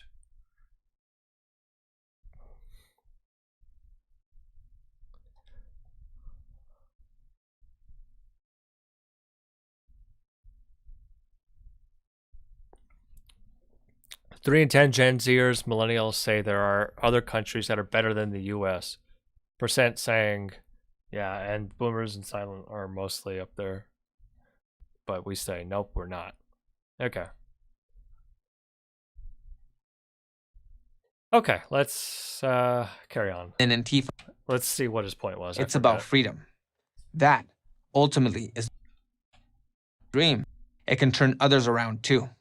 The core of that idea, call it the American dream, is not about money. It's about freedom.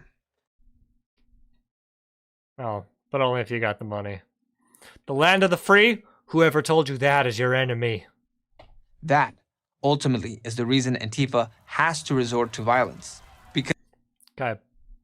I didn't mention that all the other protests and riots earlier that turned violent were because the police fucking murdered people, and some of them were like found not guilty of it, and so people in the communities kind of hit back. Don't mention that. No, it's because they can't stop the American dream, so they have to be violent about it.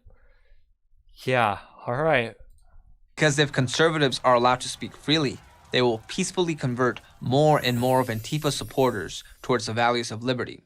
And also, it's fucking slimy that somehow conservatives... Like, it's so stupid that they dominate the narrative that they say they support freedom and liberty. Like, we just went over Ben Shapiro fucking... No, I don't want children to get their treatment because they're trans. And then he sits here with his smug fucking face talking about liberty. Fucking gross. And then convert more and more of Antifa supporters so stupid, too. towards the values of liberty. And then Antifa will vanish like the nightmare it is. Okay, conservatives are allowed to talk. Like, you people never fucking shut up about how, oh, I'm being silenced. Man, I fucking wish it worked. I kind of wish you would shut up. But if it really worked like this, oh yeah, he's an Andy No wannabe. Hold on here. Are allowed to speak freely. Does it say they will peacefully convert more and okay, it doesn't. Why is it conservatives don't really debate anymore? They used to debate more. Conservatives like used to be big on the internet, like, come on, debate me, bro. And now it's like they don't want to talk at all. How about that? That suggests, like Ben Shapiro is a good example. You cited him earlier. And Thomas Sowell. I don't think Thomas Sowell ever debated.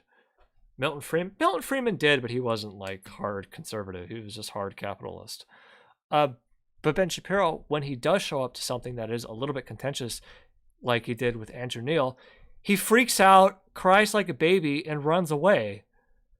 And he didn't convert anybody to conservatism by doing that. But kind of the fact that people like your idol, Ben Shapiro, are not willing to actually debate, unless it's like from their own terms where they're on a big platform in front of everybody else and they can take the mic away from you.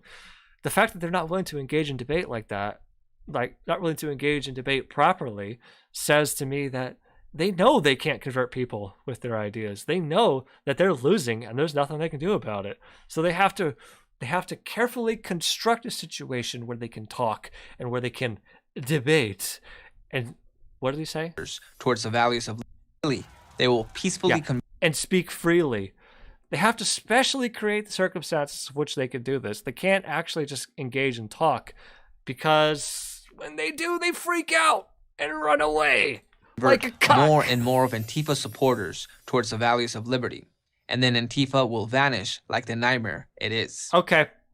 Oh, it's a good face. We're going to pause it on this face.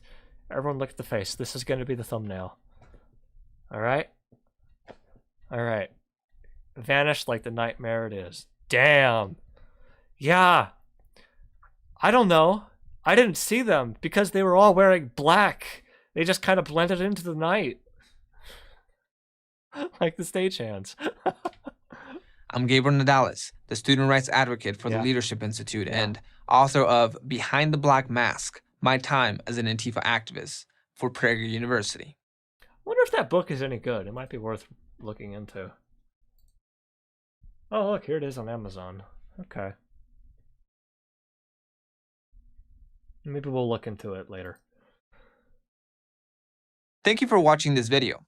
To keep PragerU videos free, please consider making a tax-deductible donation.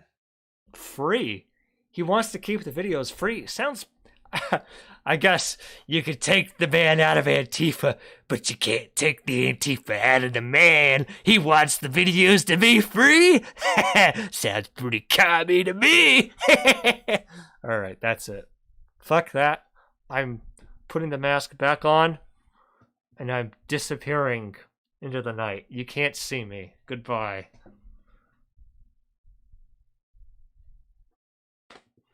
Alright. Let me take this shit off. Let me take a look before we move on. Let me take a quick look at the PragerU website, because sometimes there's like interesting stuff on there. I also really need to pee. I used to be Antifa.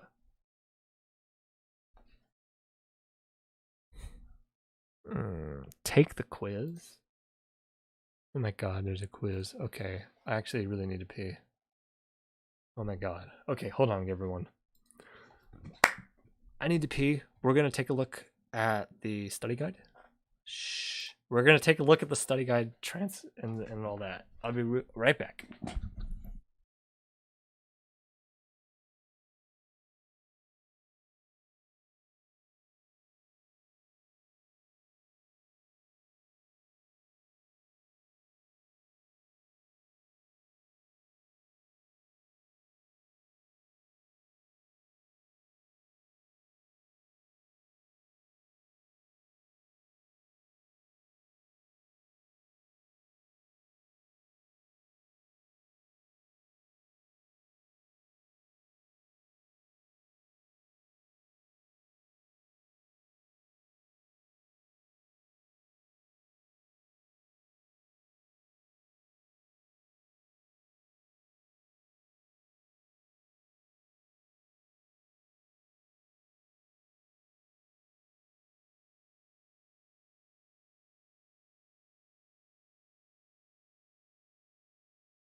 John Cena is this bitch? What? I met John Cena once. That was cool. As a stagehand, I once worked for a WWE show. Yeah, I met John Cena there. Yeah. You know, before the show started, he was there. He was there. I was there.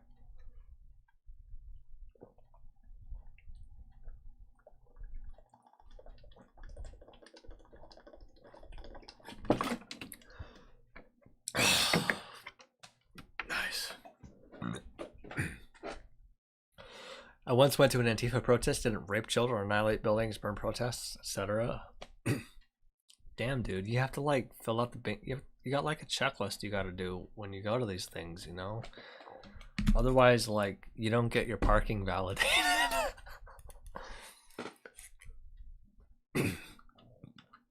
All right, let's record for this too. All right, so if you go to the PragerU website, 2 times match. All donations made this week will be matched. No. You go to the PragerU website page for this. We can take the quiz. And there's a study guide.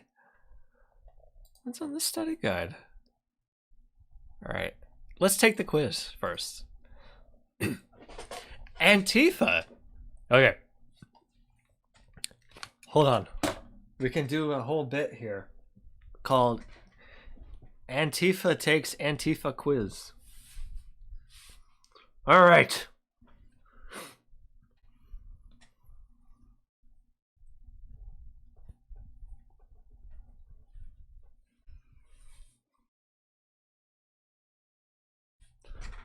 All right, as we know, I am the CEO of Antifa. It is me. Nobody knows who I am, but if you know, you know, right? Okay. Because of this, I'm now taking this quiz they have on Antifa to see how accurate PragerU's website is. Very... Hairs in my mouth. Like I said, no one knows who I am because I wear this black balaclava to cover my face. No one will ever figure out it is me. Okay. Antifa is a left-wing group that claims to fight against freedom. We hate freedom, that's for sure. No, fascism. That's What does the black bloc do?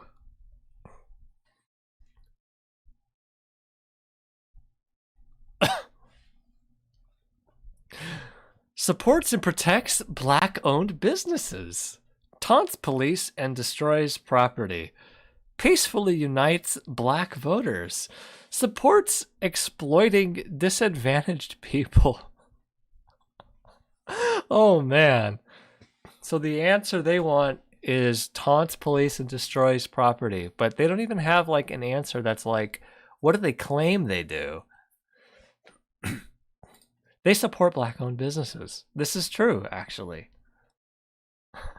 There's no identifiable leader of Antifa? True or false? Identifiable leader? This implies that there is a leader of Antifa. Who could it be? I wonder who it might be. It's true. Ha, joke's on you. It's been Eisenhower. Eisenhower's still alive. It was him this whole time.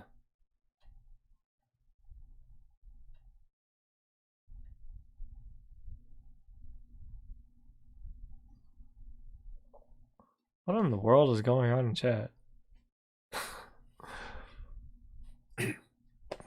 How does Antifa define fascism? As a Marxist class struggle, as a totalitarian state, as a form of communism enforced by violence, as Judeo-Christian values and capitalism.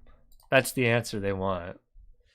As a Marxist class struggle, totalitarian state. They don't even have an answer that Antifa would say. Very nice. Antifa only cares about building a better society, thinkers like Ben Shapiro. Freedom. Control. They want to say control, but they care about opposing fascism. That's the actual answer. Let me guess. I got it all right, right? 4 to 5. Oh, wait. Did I answer one wrong? I put supports black businesses. Yeah. Okay. So stupid. Complete this. Let's take a look at the study guide. Oh my god. What does Antifa claim to fight against? How does Antifa define fascism? What does Antifa really care about? What is Antifa and how does it function? How can Antifa be stopped? I can't fucking breathe. Discussion and review questions. And it's all like giant fucking paragraphs. I don't want to read all this. This is a study guide, but kids don't want to read this. They want something shorter.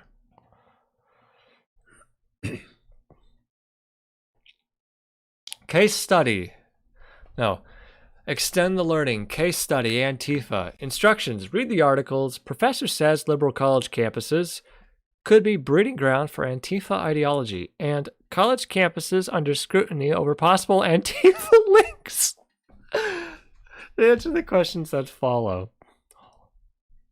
Antifa links? By Holly McKay from Fox News.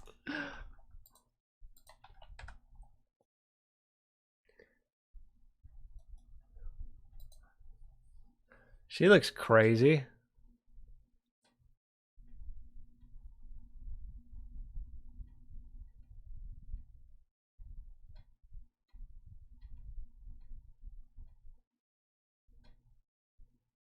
I don't see a lot with her though.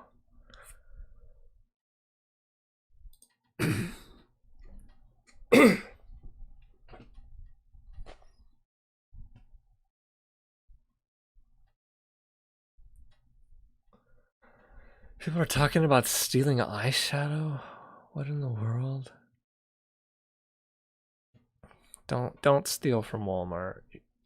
You're just gonna get arrested. It's not. You're not doing anything. All right. College campuses under scrutiny over possible Antifa links. In the spring of 2019, a small but ever-growing group of activists met weekly in a lecture theater in New York City's Lower East Side, not far from the buildings of NYU, but with no affiliation to the institution. A flyer of rules was disseminated, including a stipulation that white straight dudes should speak last. How long is this shit? This is like 5 pages. 6 pages. Oh my god. And then here's Andy Ngo getting milkshaked. Honestly, he got off lucky.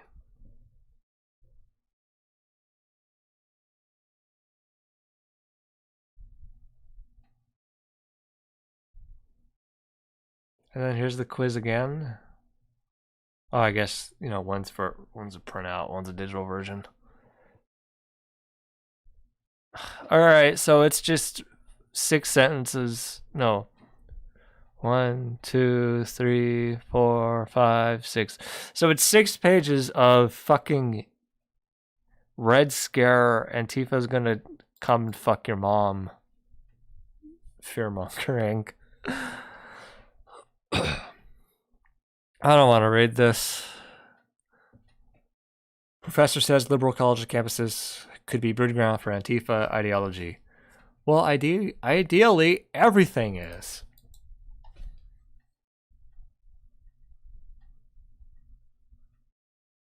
Antifa? This is from Christopher Howard from Fox News. Yeah.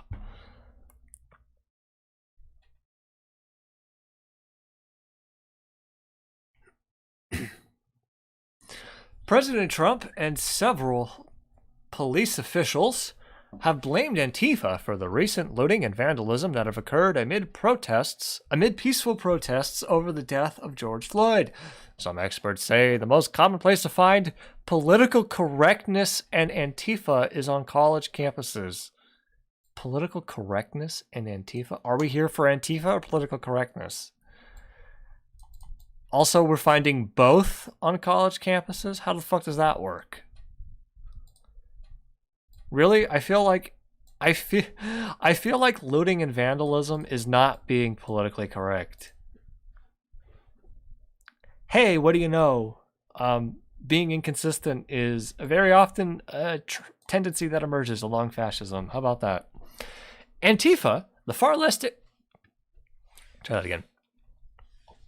Antifa, the far-left extremist group that is widely known for its violence and disruptive nature, may be a product of academia, specifically grievance studies. What the fuck?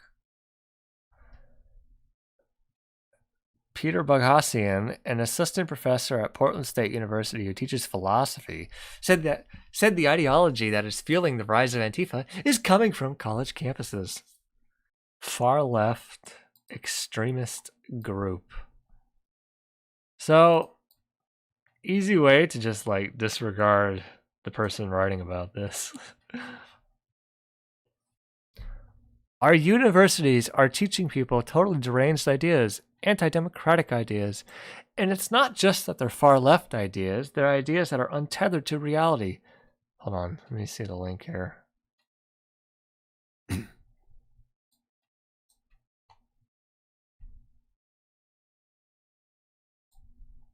Let me just share this Fox News link.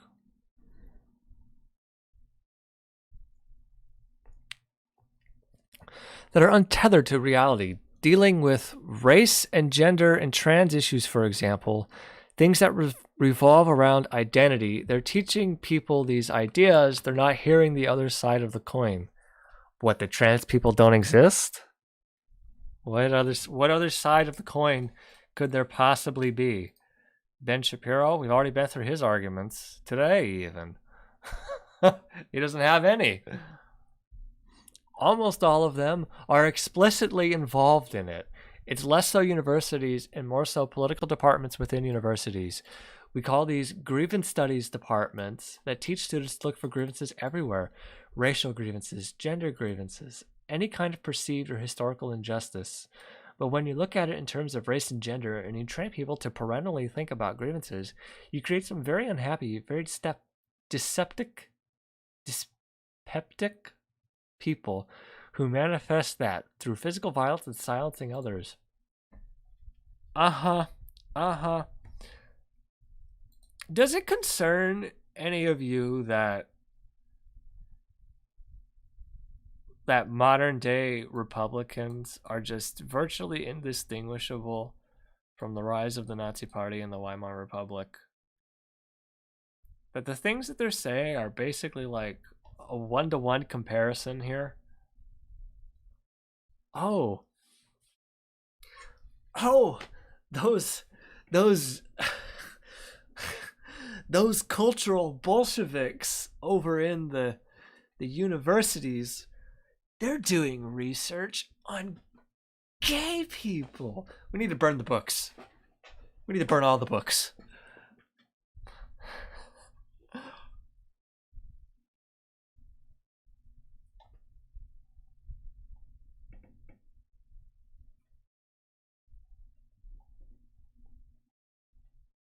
All right. I've seen enough.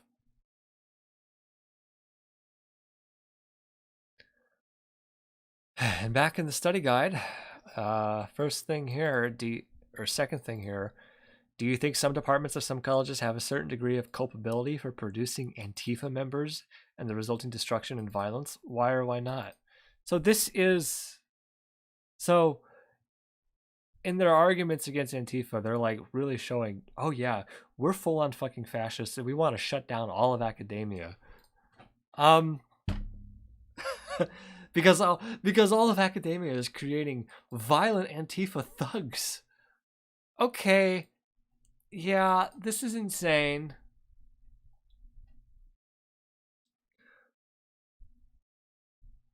All right. Do you think Antifa have a plan for what they would do, or how they would reorder society and what they could offer people if they were to be completely successful, why or why not? What else specifically do you think can be done to help those in Antifa looking to join to see reason and to leave it? Oh my god. Okay, so final meme, I guess. Antifa's not a group. You don't really join it. People just show up. It's just a trend that emerges among some cities. Some people like to wear black because, what do you know? There is a very real risk of far right white supremacist people figuring out who you are and retaliating. As we've been over the data before, the data bears out most political violence, and by most it's like 90%. That's not actually true. It's a little bit less than that, but there's like in the middle violence. Most political violence done by far right white supremacists. They'll find out where you live, they'll find out your name, and then they'll kill you. What was I going on about? I don't know. I need to blow my nose.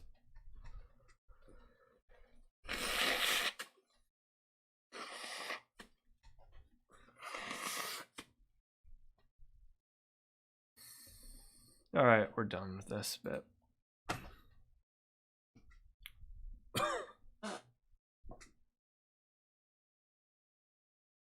I don't want to talk about this anymore.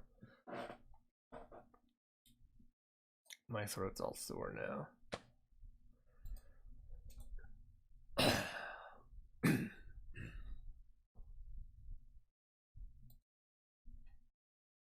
right.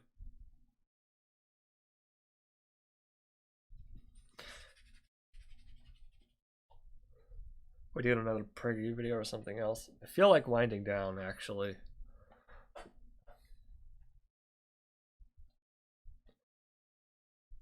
Okay, I'm gonna do a quick look on this guy.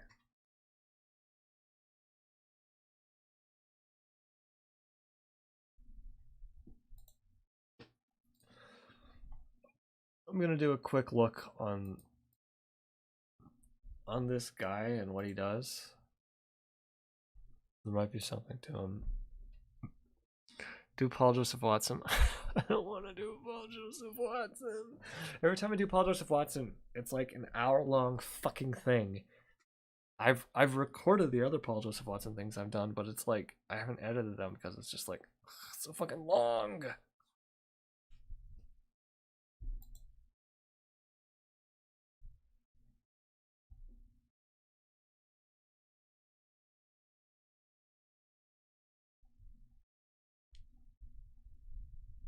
Oh yeah, also he didn't say anything. He said he was in Antifa. He didn't say anything about what he did. Maybe it's in his book.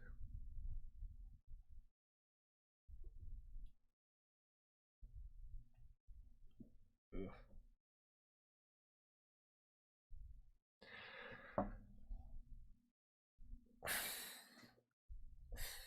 Just crack my elbow. Fuck. Okay. Let me read about this guy. There might be something else here. Oh, Milo. We could do a bit about Milo, I guess. I don't think anyone else has done Milo yet.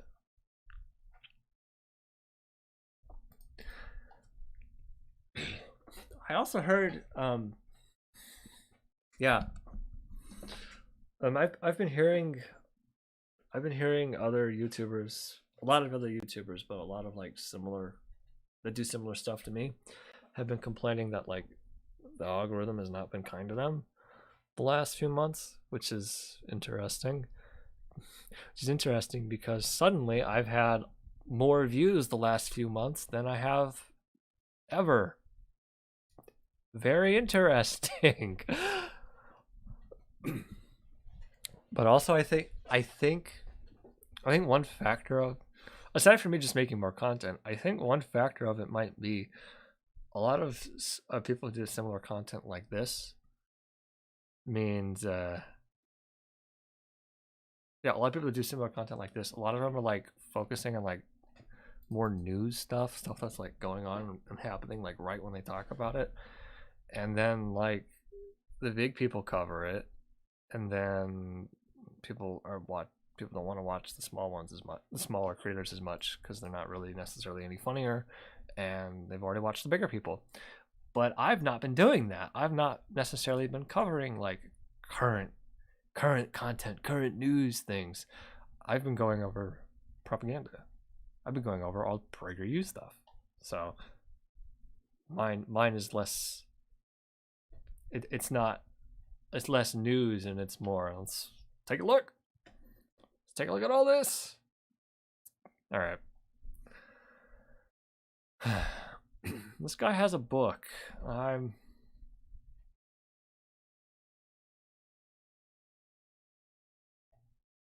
Doesn't look very good. But I'm curious if there's anything about the book. If there's anything in the book that might be.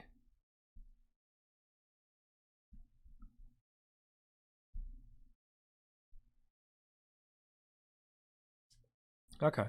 So, top review here on Amazon. Important book.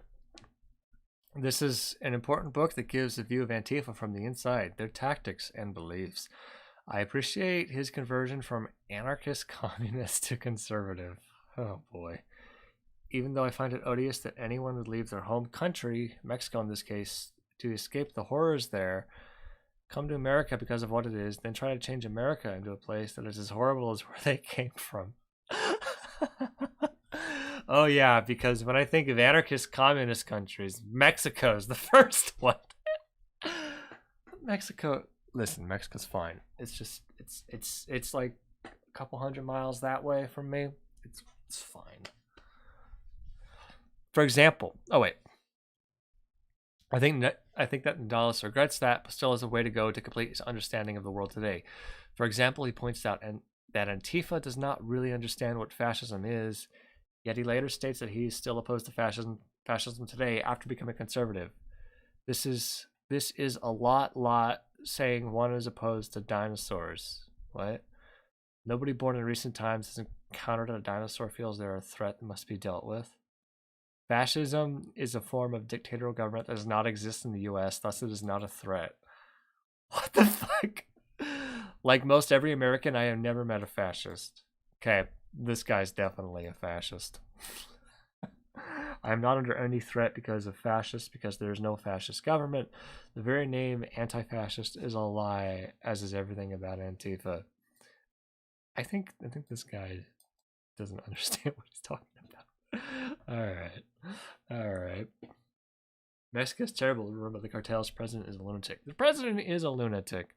He had like he went on TV and had like some Catholic prayer thing and was talking like Corona is not gonna get me because I'm praying to the saints. And he got COVID. But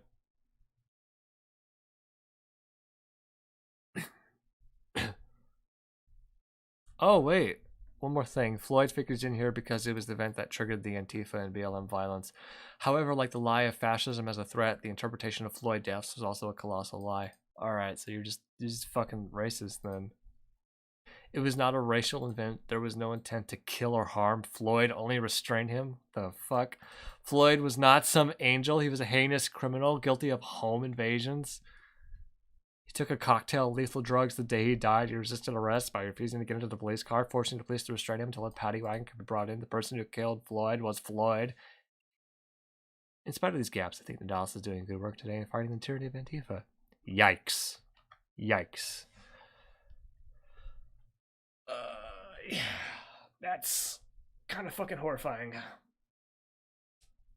That guy gave him 3 stars. I was like, this is one of your fans, but he gave him 3 stars. All right, let's look at the 1-star reviews. Every word of the book is a lie, just a scam to bleed money from gullible conservatives. Very true. But that's all we got. Okay. I'm curious. I wonder if I can buy this book. If I can find it like somewhere. And like, I wonder if I can get it and like not pay him money, you know? Oh yeah, for everyone here right now. So I read I read Dave Rubin's book. I got like a PDF version or an EPUB version with like my library card or something. Or yeah, a friend of mine helps me out with that. But I actually paid for a physical hardcover version of Dave Rubin's book. Yeah, I did. It's in the mail right now. It's still coming. I got it. Don't worry, I didn't get it from him. I got it from a Goodwill online, and it was like kind of cheap. And so he's not getting money off of it. But I've got it. Oh, it's coming. It is coming. I just had the thought that like, you know, if I'm going to be doing this, if I'm going to finish this video ever, if I'm ever going to actually finish this full video, at this point, I should have the actual physical version of the book. That would be funny. Book review? I do talk about it. Yes. I've already written like all that out. I filmed it earlier, but I have to refilm a lot of it because I fucked up the audio, and I've been dragging my feet on doing that. But I have, yeah, I have a section of the video where I talk about the book. I want to redo some of it though,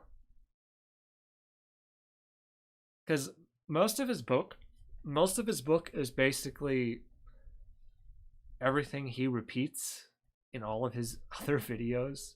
Every interview he's in, every video he does, it's just him repeating the same old hat stuff. It's pretty boring and stupid. But there's a couple little things he gets into in the book that I want to talk about. Some of it's bullshit, but some of like most of it, pretty much all of it is out there on the internet anyway in other forms aside from his book. One thing I want to add, I didn't write this out, but one thing I want to add, I think I really should address.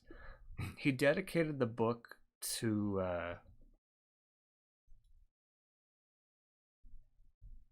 I forgot the guy's name.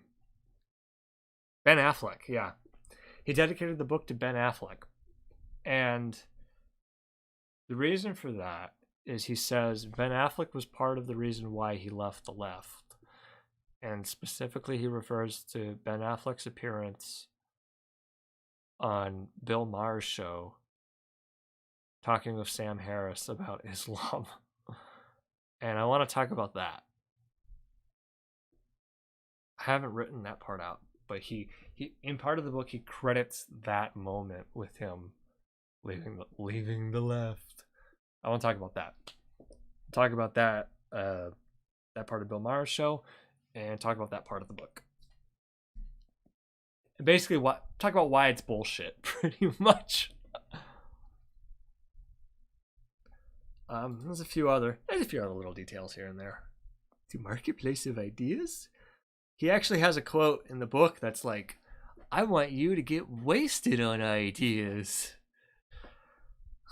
I'm not even fucking kidding. Imagine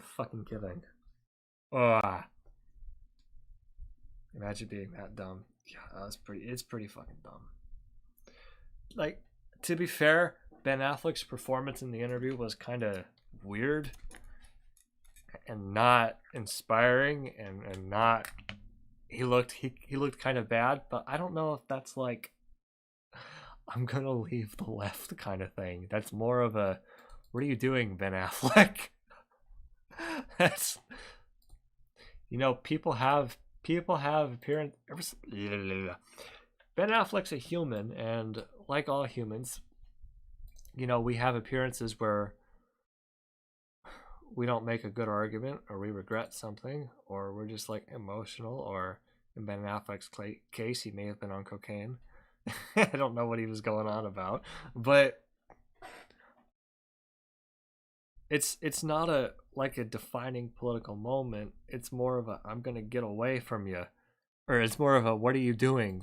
I don't understand this. All right, whatever. All right, I guess we need to take a look at Milo.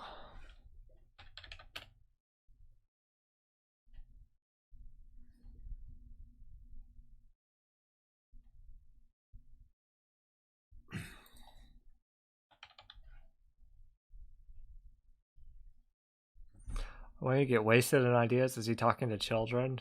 When he speaks is performative condescending. He is performative. But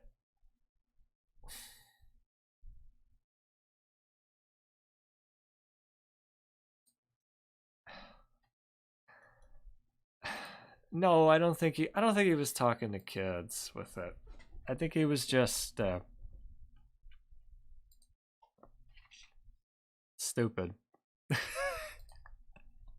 I think it was his way of trying to sound like smart, trying to sound like he's an intellectual, but he doesn't quite know how to make that connection.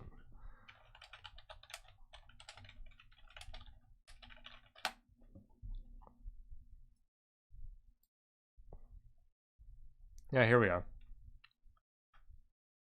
Let's see if I can get this on the full page here. Open image in the tab. That's right, people. Hold on, let me hide this. Let me move this down. That's right, people. I want you to walk into a bar and order yourselves a full-bodied opinion. I want you to get absolutely wasted on facts until 3 a.m. And then, when you're just about ready to pass out, I want you to get another large glass of reality and chug it. This is very clearly written by someone who's trying to sound really smart and profound, but he doesn't know how to do it. That's how I would describe it. Oh, sour eggs. You're not in the Discord, are you? No, you're not. I've been... It's cringe. I would never have the audacity to post something like that. Yeah. There's a few other quotes that are kind of ridiculous. But I was gonna say, sour eggs, there's you're not in the Discord, but there are links to some sections of the Dave Rubin video that I've kind of got edited. I guess I can show people here some of it now. If you're watching on stream.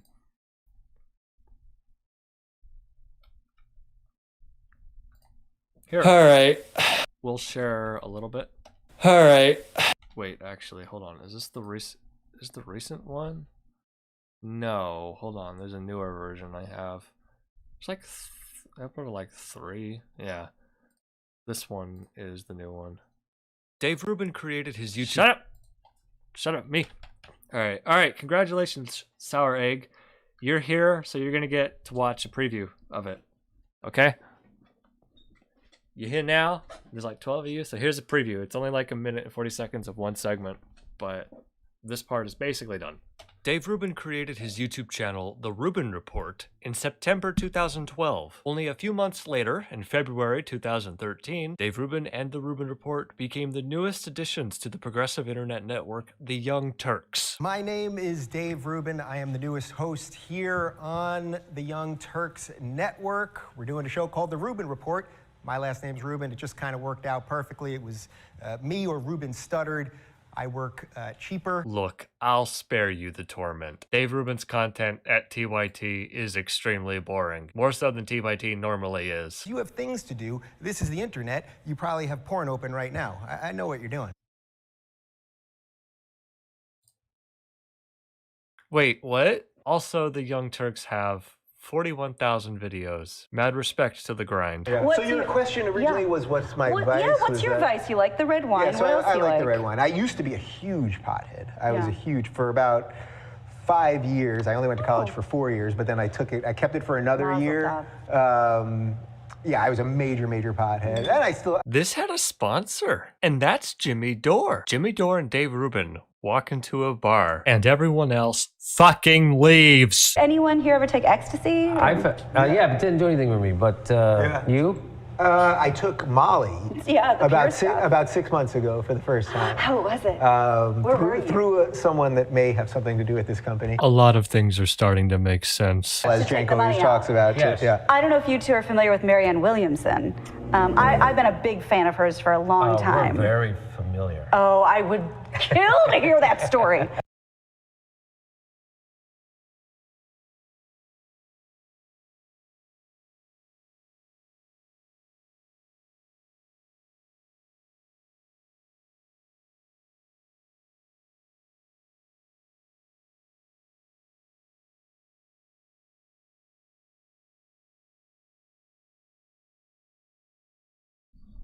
Mic's off. So that's the minute and 40 seconds. That's the start of it. Or not the start of it, but that's part of it. So the purpose of the whole video that I've been working on is just to be like a complete comprehensive look at Dave Rubin and his career. I kind of started this, I kind of started my political stuff doing a similar thing with Jordan Peterson. Been kind of looking to do this with Dave Rubin. Only little did I know, there's a lot of stuff he's done. There's a lot to go through.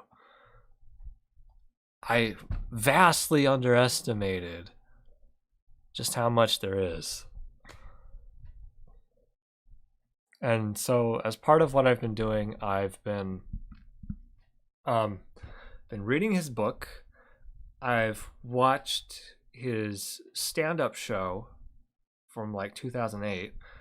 I had to been going through old podcasts he did before he got hired at the Young Turks, which I haven't finished those yet.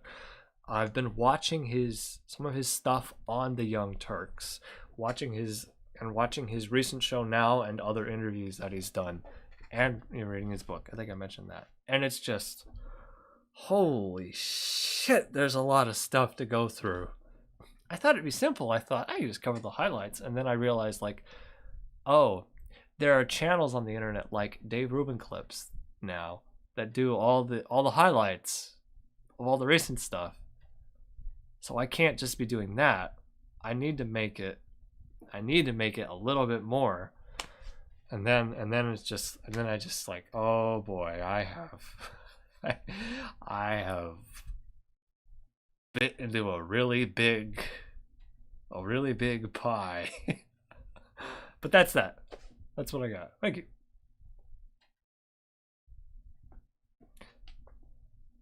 What did I do to Marianne?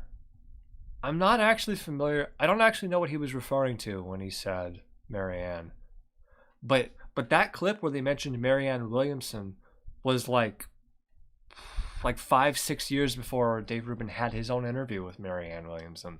So I wonder what Jimmy Dore was referring to. I don't actually know. I should look that up. But like, judging by Dave Rubin's reaction, it seemed like he had no idea. He had no idea who she was.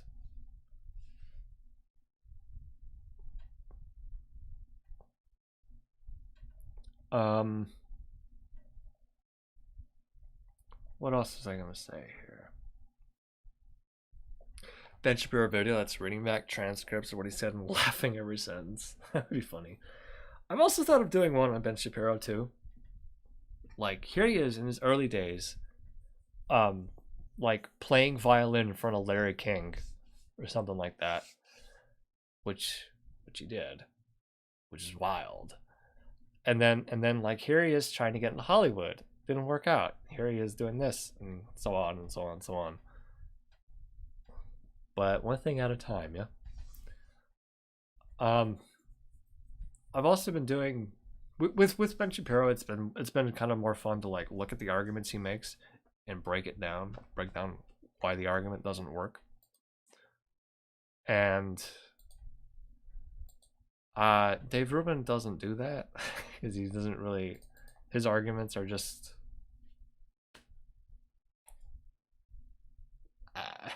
His arguments are really lackluster most of the time. But so I thought it'd be more appropriate to make like a big long thing. That'd be funny. Okay, someone said Young Turks are cringe. I know that opinion is not popular here on the left, but I stand by it. I don't like the Young Turks either. I don't okay. I don't strongly dislike them. And I don't strongly dislike any of the individuals there. Well, I don't really like Dave Rubin or Jimmy Dore. but yeah, the content they've got is like, this is boring. This is a slog. I don't like this. And some of Cenk's older stuff is just like, this is cringe. You're right.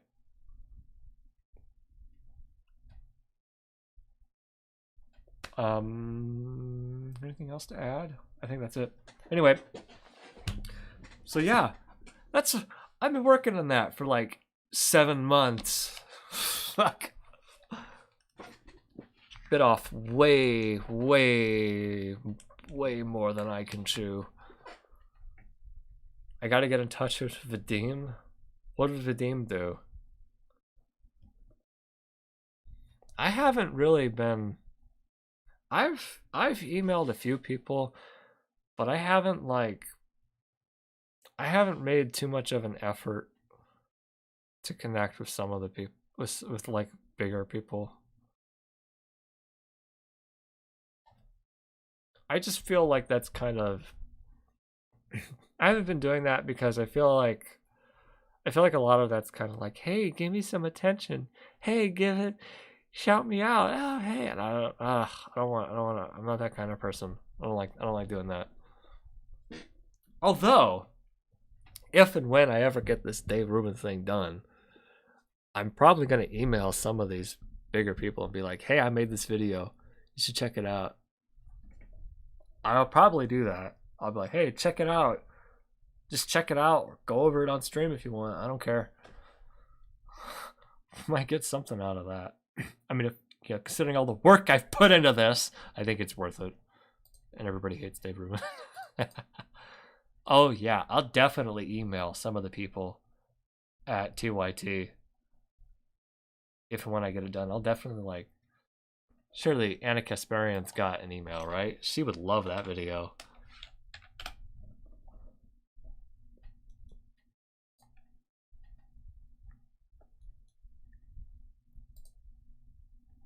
Oh my god, if TYT shouts it out, that would be hilarious.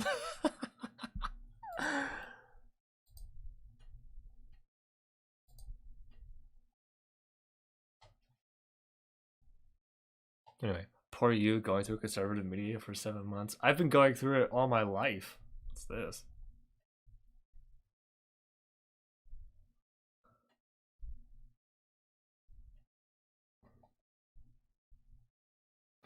But I'm the kind of person, I always like to get into the, I'm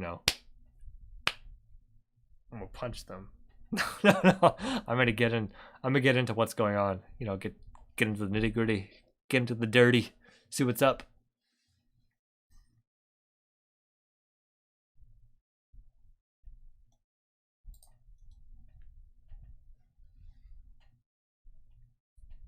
Yeah, I also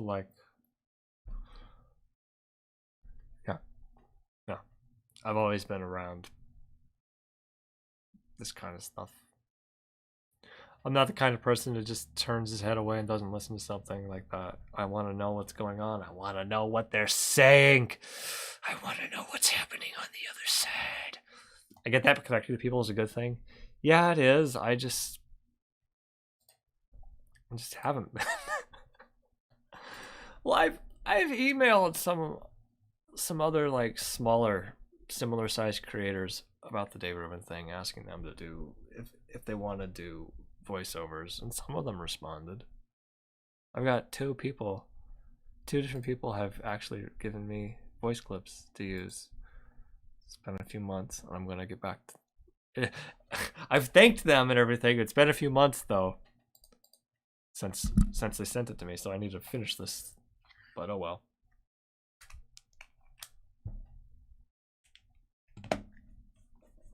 What are we watching today? We already watched a lot of things. All right, let's take a look. Let's take a look at this. Activist Milo Yiannopoulos is now ex-gay, consecrating his life to Saint Joseph. Oh boy. Should we try The Voice? I don't think I should try The Voice.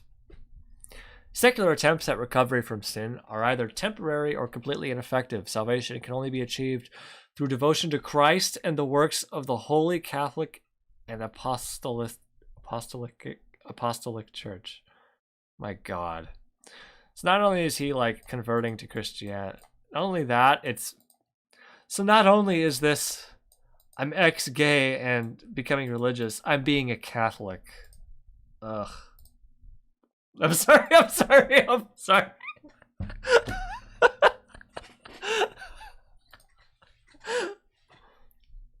This is Milo Yiannopoulos.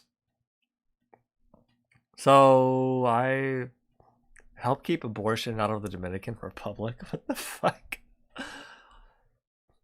Oh man, how much is this? It's not too bad.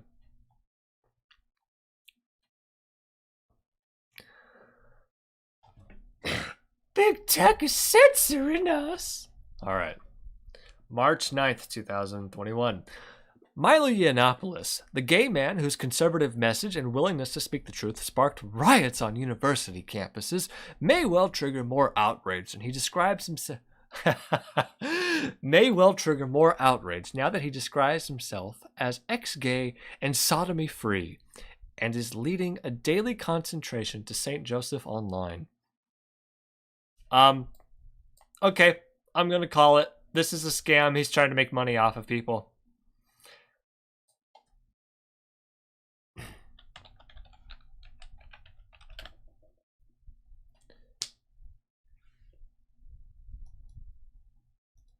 You know how I know? Check this out.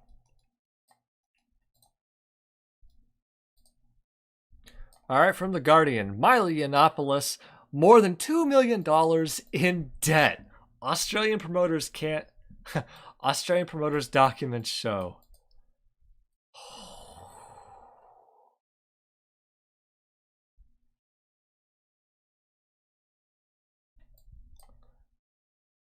Boom. Milo Yiannopoulos, millions of dollars in debt. Whop, whop. Damn. Cachet details deterioration in relationship between far-right activist and his former Gold Coast-based promoters. All right. Blah, blah, blah, blah, blah. Documents indicate, as of April 2018, Yiannopoulos owed $1.6 million to his own company, $400,000 to the Mercers. That's his former sponsors. $153,215 to his former lawyers, $76,000 to former collaborator and Breitbart writer Alam Bokhari, and $20,000 to the luxury jewelry brand Cartier. Oh my god. As of 2nd October, Yiannopoulos owed sums of several $1,000s to far-right writers, including Ian Miles Chong, anti-Islamic ideologue Pamela Geller, and science fiction writer Theodore Beale. Oh my god, aka Vox Day. Yikes. How? I don't, yeah, okay. So this, I'm now ex-gay. 100% he's trying to make money off of someone. I bet you. This is, I can see through it. Please look at the link for the New York Post article. One second. But this is the this website that I'm on is the actual interview he did. He did it with LifeSite News.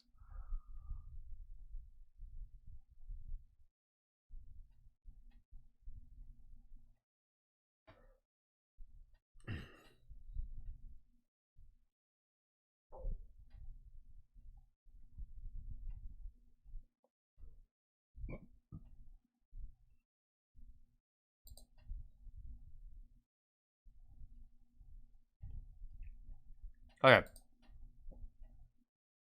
Well, we'll pop it right there.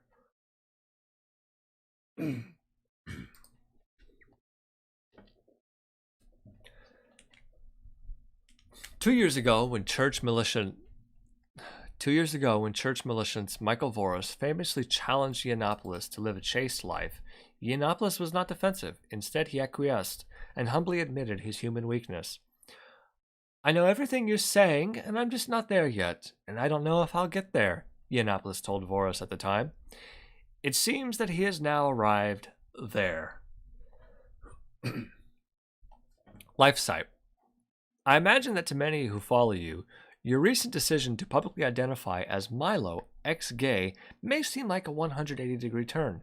Are you also surprised that your life has taken this turn? Or is it unsurprising, a natural, and perhaps inevitable progression in your life? I ask this because over the last few years, I ask this because over the last few years, things that you've said have hinted at being drawn in this direction. The hyperlink is so funny. Why aren't we mocking New York Post? Oh, wait, New York Post? Milo Yiannopoulos announces he is ex-gay and sodomy-free.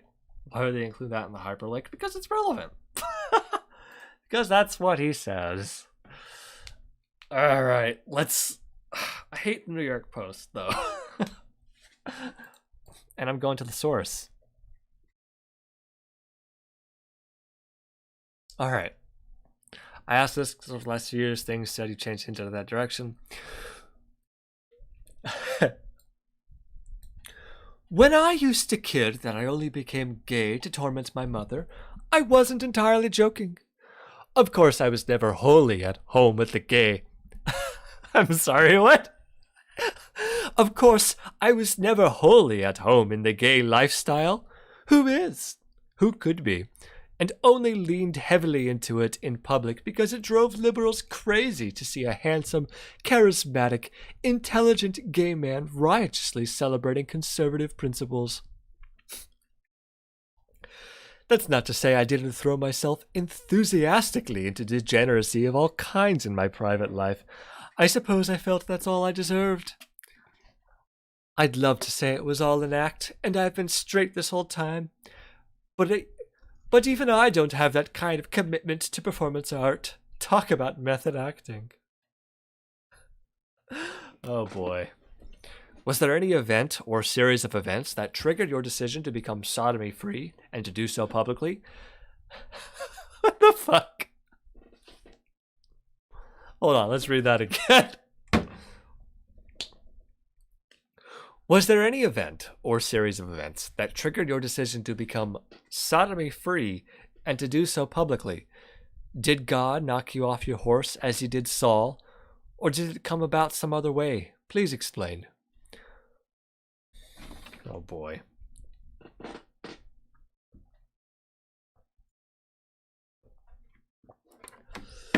I'm out of water. 4 years ago, I gave an interview to America magazine, which they declined to print. It's taken me a long time to live up to the claims I made in that interview, but I am finally doing it. Anyone who's read me closely over the past decade must surely have seen this coming. I wasn't shy about dropping hints. Yeah, 'cause you're $2 million in debt, dog.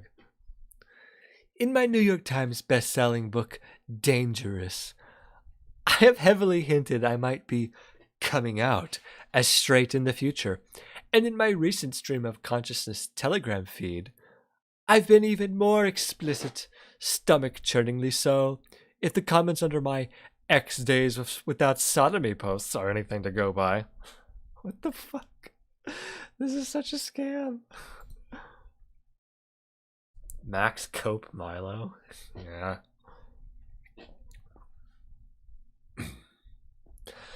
I've always thought of myself as a Jack Bauer sort of figure. The guy who does the hideous, inexcusable things no one else could stomach, without which the Republic will fall. I know that means my name will always be cursed, and I'll always be a scorned outsider, so the temptation is to throw out any consideration of living well or truthfully, but even Jack Bauer has to confront his maker sooner or later. Oh my god.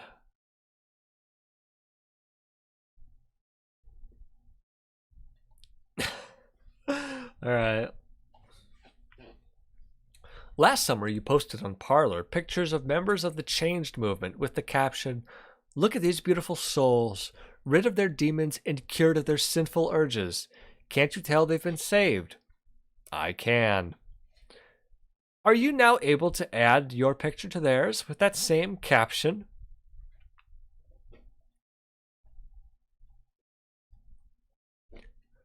No. And I don't suppose I'll ever be brave enough to declare it a thing of the past. I treat it like an addiction. You never stop being an alcoholic. As for the changed movement, I guess because they're Californian, they don't see how funny their website is. What? I don't get it. Or maybe they're dirty non-doms who think God loves you the more the gayer you get. But I was slightly making fun of them with that caption. Walker Percy was right. Modern man has two choices, Rome or California. I don't know, I don't get it. Someone really ought to tell them to use more heterosexual looking photos on their website. I can share some tips. My followers have been giving me a crash course in all American straight guy aesthetics, which apparently include growing a mullet and learning to drive stick. I'm glad this guy's gone. Mile, any attention is good attention. Should we not be doing this, actually? Should we not be going over this? Should we drop this?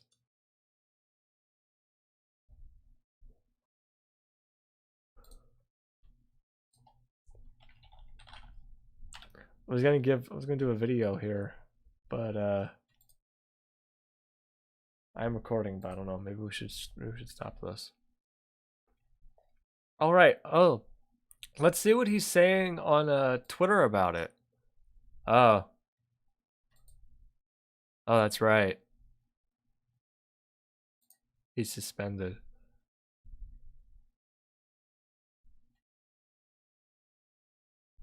You voted no? Why is this trending?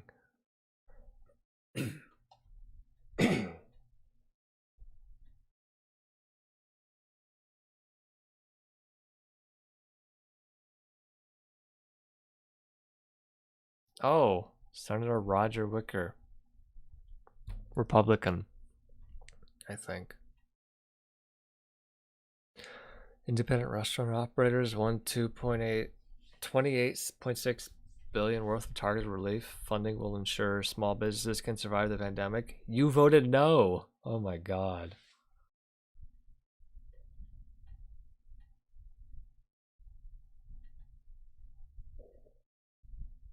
Wow, he's celebrating the passage of the bill he voted no on. That's funny.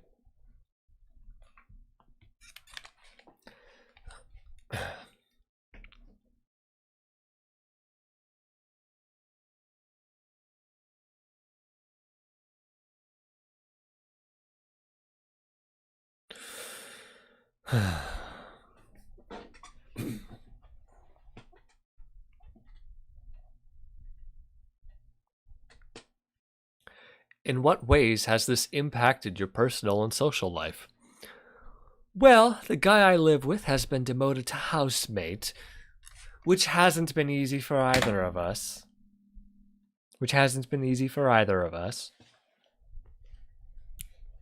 It helps that I can still just about afford to keep him in Givenchy and a new Porsche every year.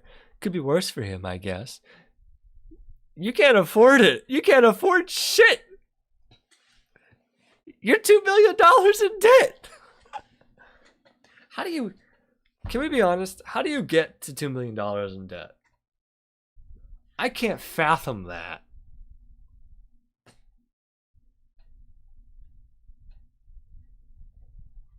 I understand like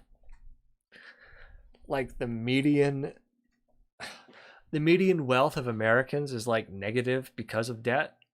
I understand that, but I understand some people have problems, but 2 million? I feel like at 2 million you really have to be trying to get that far in debt.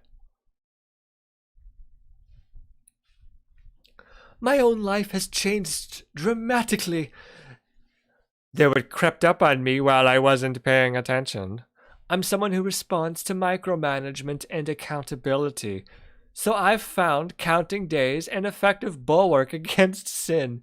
In the last 250 days, I've only slipped once, which is a lot better than I predicted I would do. Does that mean his boyfriend fucked him? Or I don't get it. That's kind of sad.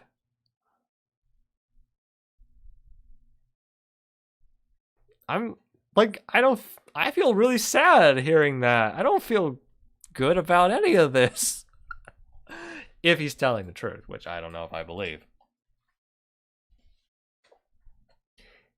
Does anyone really believe that Milo Yiannopoulos is gonna go 250 days only having sex once? I don't buy that. I don't buy that. This is coming from someone I haven't. Okay. Look, I haven't. Listen, when COVID came to the United States, quarantine's done that to me. Yeah, I was gonna say, when COVID came to the United States, that killed that part of my life. But I'm fine with that. But I don't get that vibe with Milo.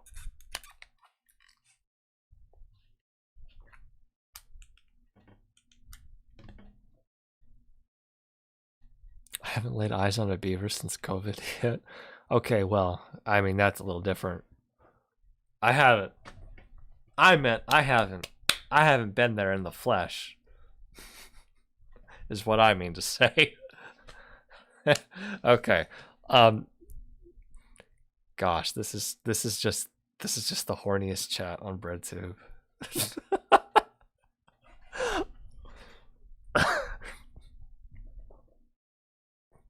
It feels as though a veil has been lifted in my house, like there's something more real and honest going on than before. It's been a gradual uncovering rather than a dramatic reveal. Maybe that lack of theater or spectacle is a sign the gay impulses are truly receding. The gay impulses are truly receding.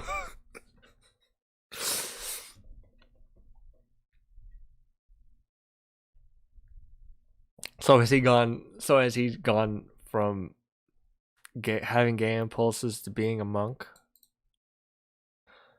Or is he in the ladies now? Mr. Attack bragging about getting coochie. Stop. Hey, not in the flesh.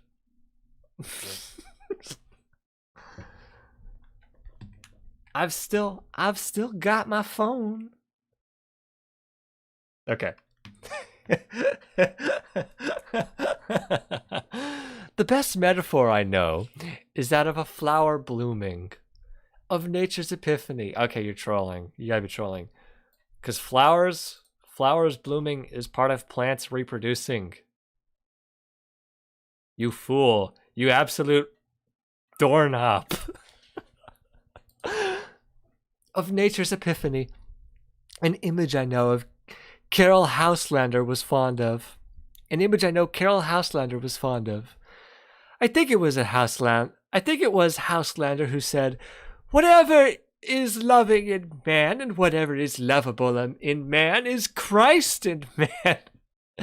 I'm about to be in man. No, I'm kidding. No. Like Milo is in man. Am I right? Ha. Oh, no, wait. He's not. He doesn't do that anymore. Mr. You're being too horny. I'm sorry, I'll stop.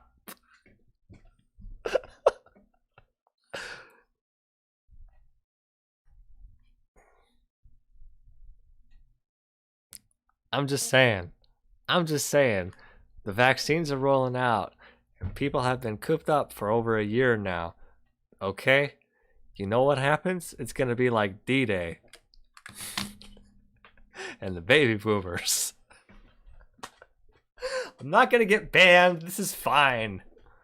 You can talk about this stuff. You just can't show it.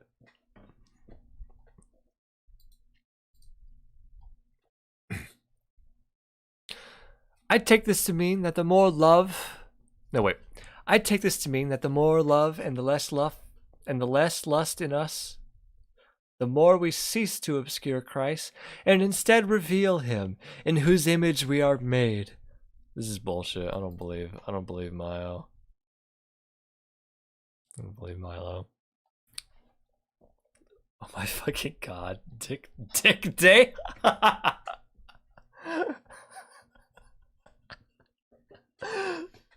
Oh boy. I don't mean to suggest it's been easy, just simple. Our Lord endured worse than any of us and promised us we have to take up a heavy cross each day. Ronald Knox says the Via Crucis shows us the 3 ways we can carry our cross: with bitterness, like the unrepentant thief; with grim resignation, like the repentant thief who said it was what he deserved; or with love, like the Lord who never minimized suffering, but said it would, in God's time, redeem us. Secretly, I feel I've done good.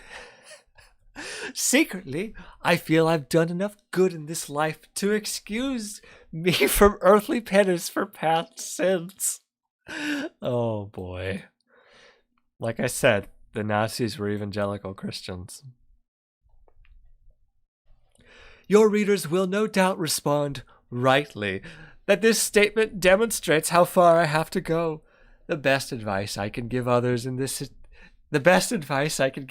my situation is, check your pride, not your privilege. So often it's vanity or conceit or self-satisfaction that gets in the way of accepting Christ. Learn to catch it before it takes root, and difficult things suddenly don't seem so difficult. Where is the money? Show me the money. Go to jail to not collect $200.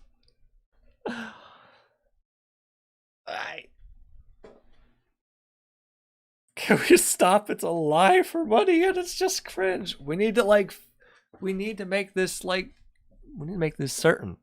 Actually, okay, I'm gonna do a quick glance through. Otherwise, we'll just end it here and we'll put this as like a short 10-minute video. How's that? Is that a fair compromise?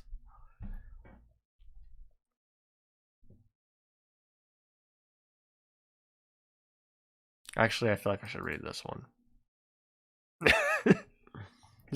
There's only 2 more points. It's not that much longer.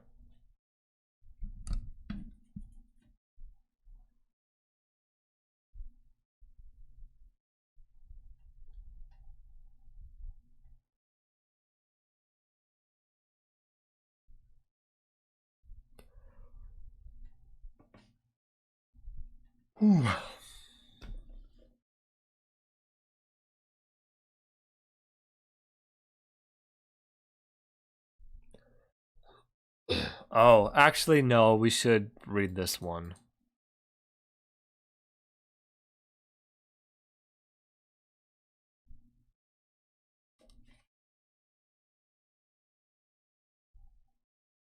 Okay. What drew you to consecrate your life to Saint Joseph? I'm gonna be honest, I don't understand this. I'm not Catholic though.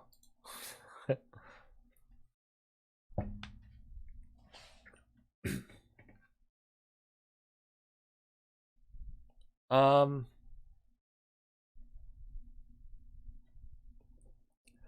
blah blah. Secular attempts at recovery are either temporary or ineffective. All right. Salvation can only be achieved through devotion to Christ and the works of the Holy Catholic and Apostolic Church. Saint Joseph is the spiritual father of the Holy Family.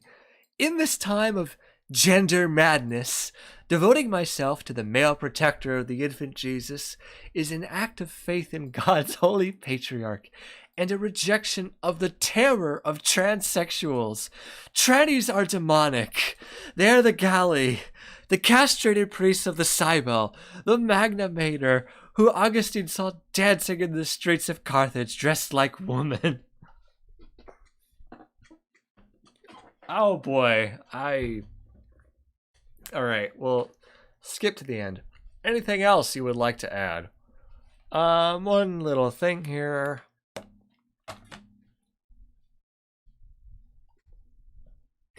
As you might expect, my professional priorities are shifting somewhat given my new spiritual preoccupations. Over the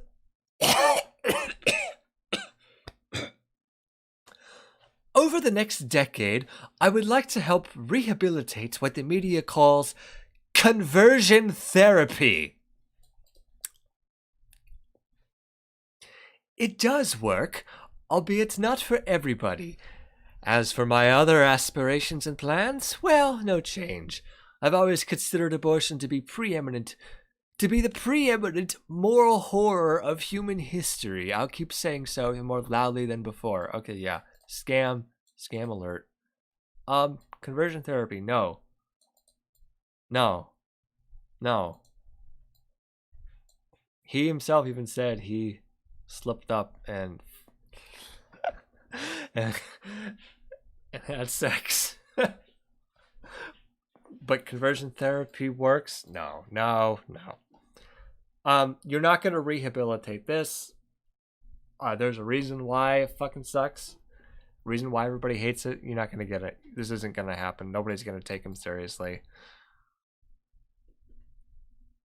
All right, fine. We'll just end it there. All right, Milo, you got a little bit of attention from me. Congratulations. That's all you get. There's not going to be any more. Yeah.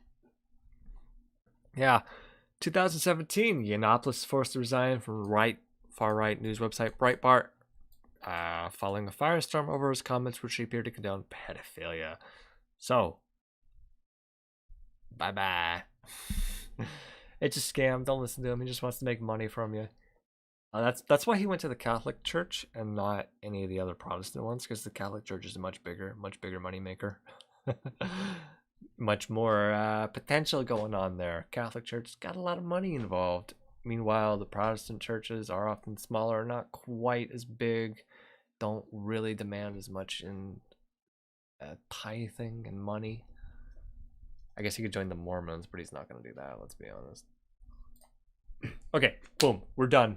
We'll edit that one first of all these, and we'll get that up into a video.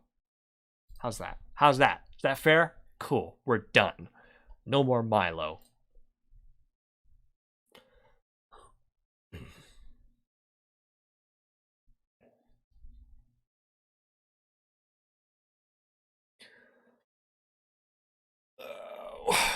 Stretch.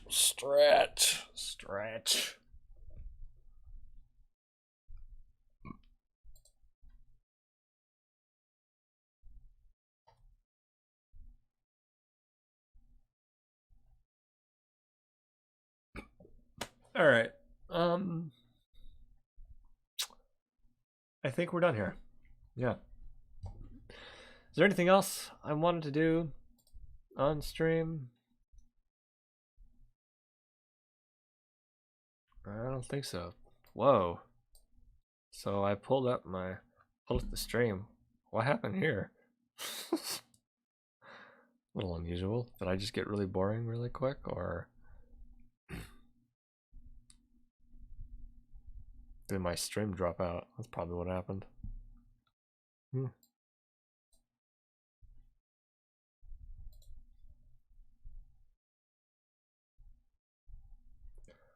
I'm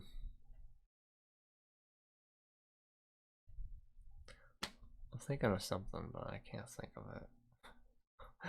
That made no sense. All right, so that's Ben Shapiro.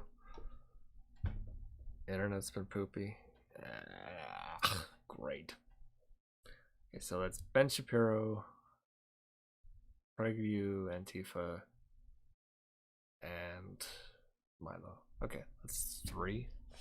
I've still got stuff from last week, I guess. Okay. I guess we're probably gonna wind down or end the stream here. Let me go to the bathroom real quick, then I'll decide what to do.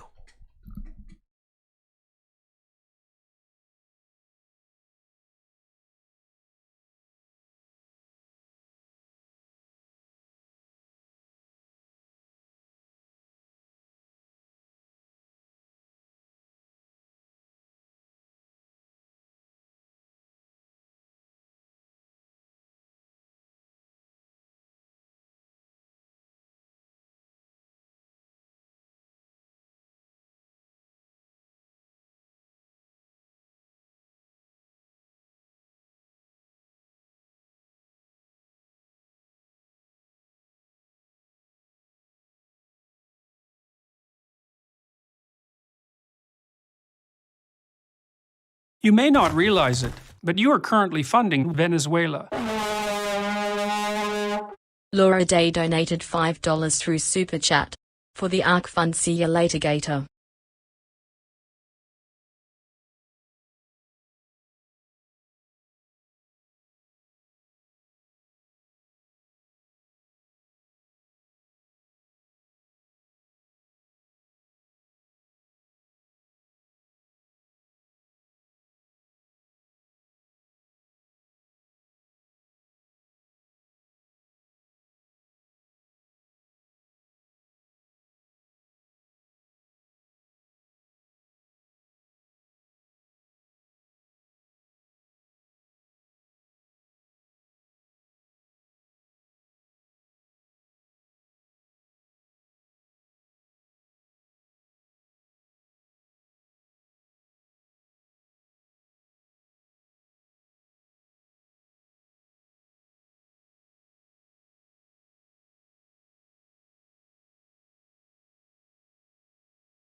What have I missed?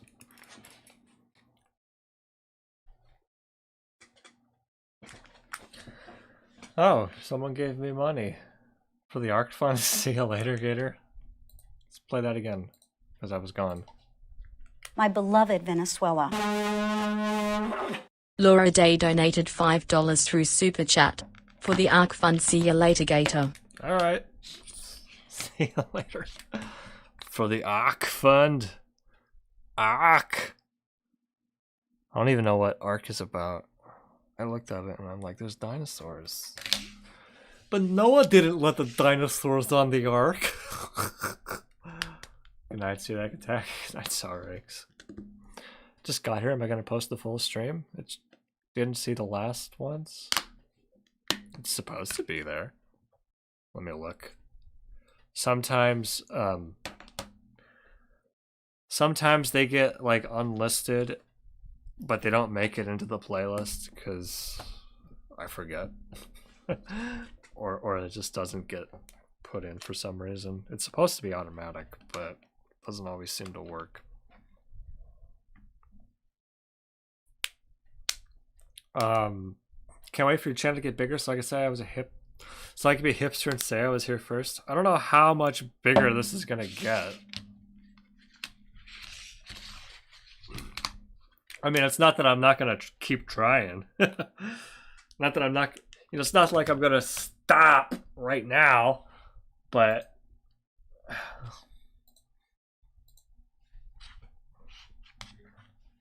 you know, I got like tempered expectations.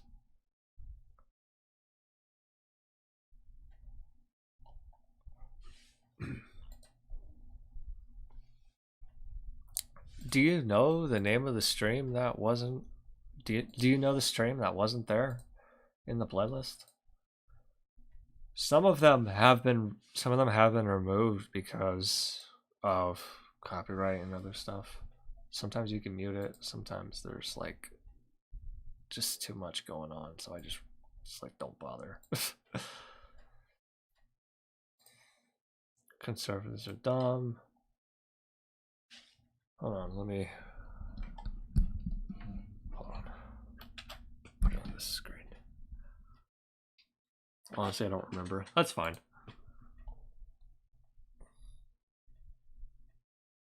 Conservatives are dumb. The ball's gone.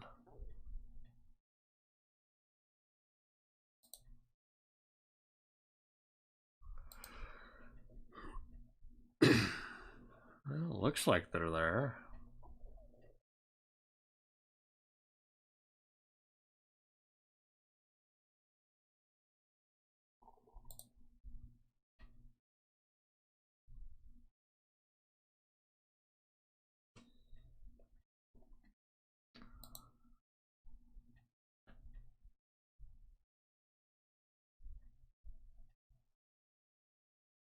Huh, I'm not noticing anything immediate. Maybe I'm just zoning out.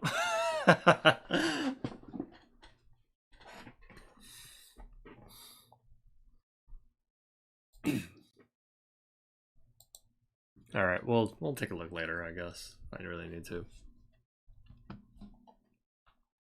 I don't know what. How recent? That's another. Yeah, I don't know how recent you're talking here.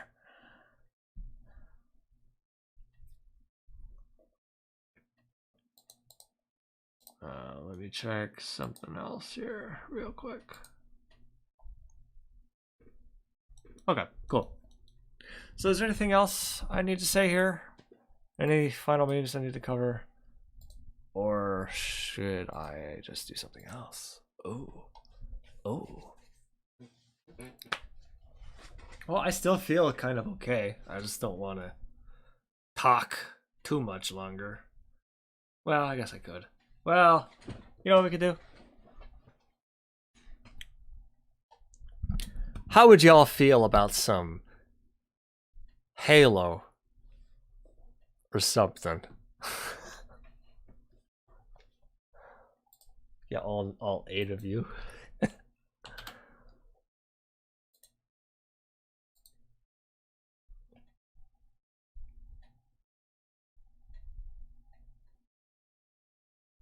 Oh my god, what?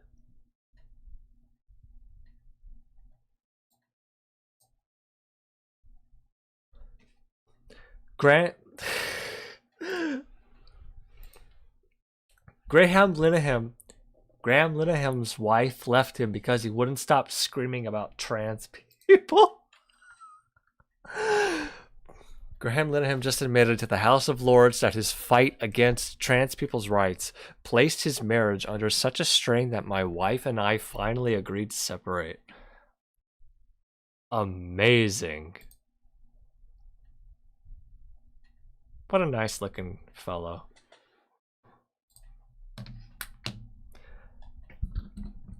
After an uncensored and batshit bonkers rant about puberty blockers, trans athletes, J.K. Rowling, and Pink News, Graham is told this is not a court of appeal to review your Twitter ban. This is not a speaker's corner.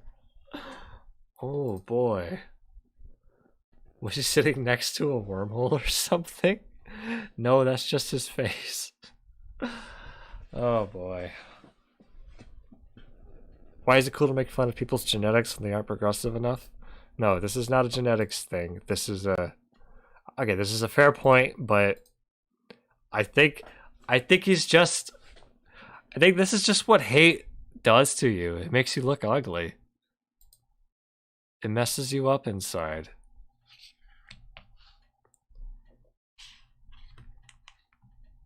Sure, it had nothing to do with this stunt. Oh my god, why did I click this? Graham. 29. I don't know how to pronounce his name actually. Lesbian, queer, questioning. Loves cuddles. Furry / adult baby. Grew up with porn. Reddit moderator. Hey, I'm a Reddit moderator too. I'm a moderator on Hassan Piker's subreddit. Me and like 60 other people. But yeah. Looking for girly sleepovers / pillow fights. Has my own van. Subscribe to my OnlyFans. No kink shamers. Okay, maybe kink shamers. This is weird. I hate this. This is probably like fake. But oh boy.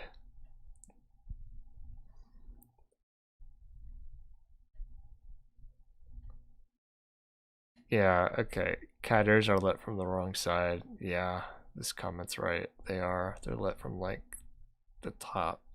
Well, the rest of them's not. Alright, whatever.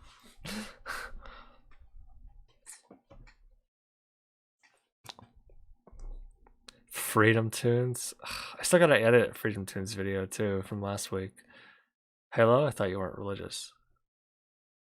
I could respect the game. Hatred and anger ages you. I believe it. That's why Trump looks horrible. Which is a yeah. Trump in his younger days didn't quite look so bad, and now he's ugh. I messed up people inside, not with hate though. What, with your dick? What am I doing? What is this? Saw this coming when he sent me a tweet calling me a hate group at 1 a.m. on Christmas Day. Because it's a hate group, mate. Mate, you're defending pink news. Say no more. I'm not defending PN. I'm calling out an LGB group, LGB Alliance, who are a hate group. They're not the ones getting lesbians banned. You're the hate group, Katie. Strange. Lord, give me the confidence of white men telling women who isn't a woman. What? Oh, wait. 10 kills on the board right now. That's not what it was. I thought it was him. I wanted to hear him crying. Because it looks like a webcam shot. Alright. Let's take a look at something.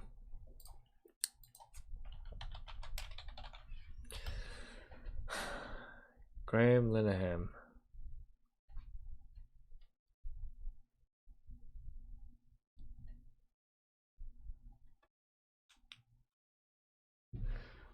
I want my Twitter.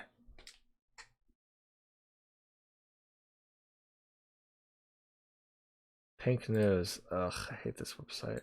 Let's go in. I want the video. Give me the video.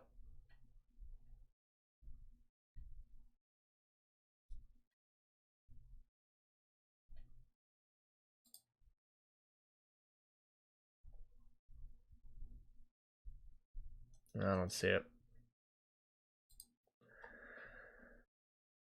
It might not be a video then. Okay. Sad. So sad.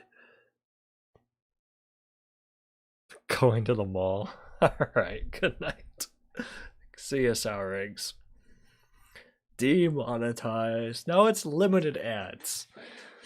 Most of my videos are limited ads anyway because we're talking about like Nazis and extremely transphobic people, so there's not really, can't really put that as full monetization, but that's okay because the point of the channel is not full monetization. The point of the channel is to provide a counter argument to conservative propaganda so these people don't go unchallenged.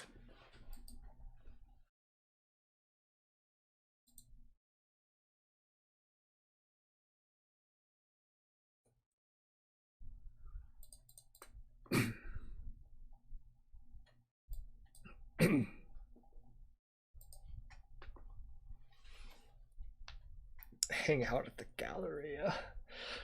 Yeah, What are malls? What is hanging out? What are friends? I don't know any of these things anymore. Oh, stretch. All right. Let's wind the stream down here. Thank you for watching, everybody. This has been great. This has been fun. It's been a goof and a gaff and a time and a half. This has been 4 hours? Almost 4 hours. Excellent. Perfect. All right. If you're not subscribed, be sure to subscribe. And join the Discord. Follow me on Twitch. I don't do anything on Twitch, but maybe I will if enough people follow me. All right.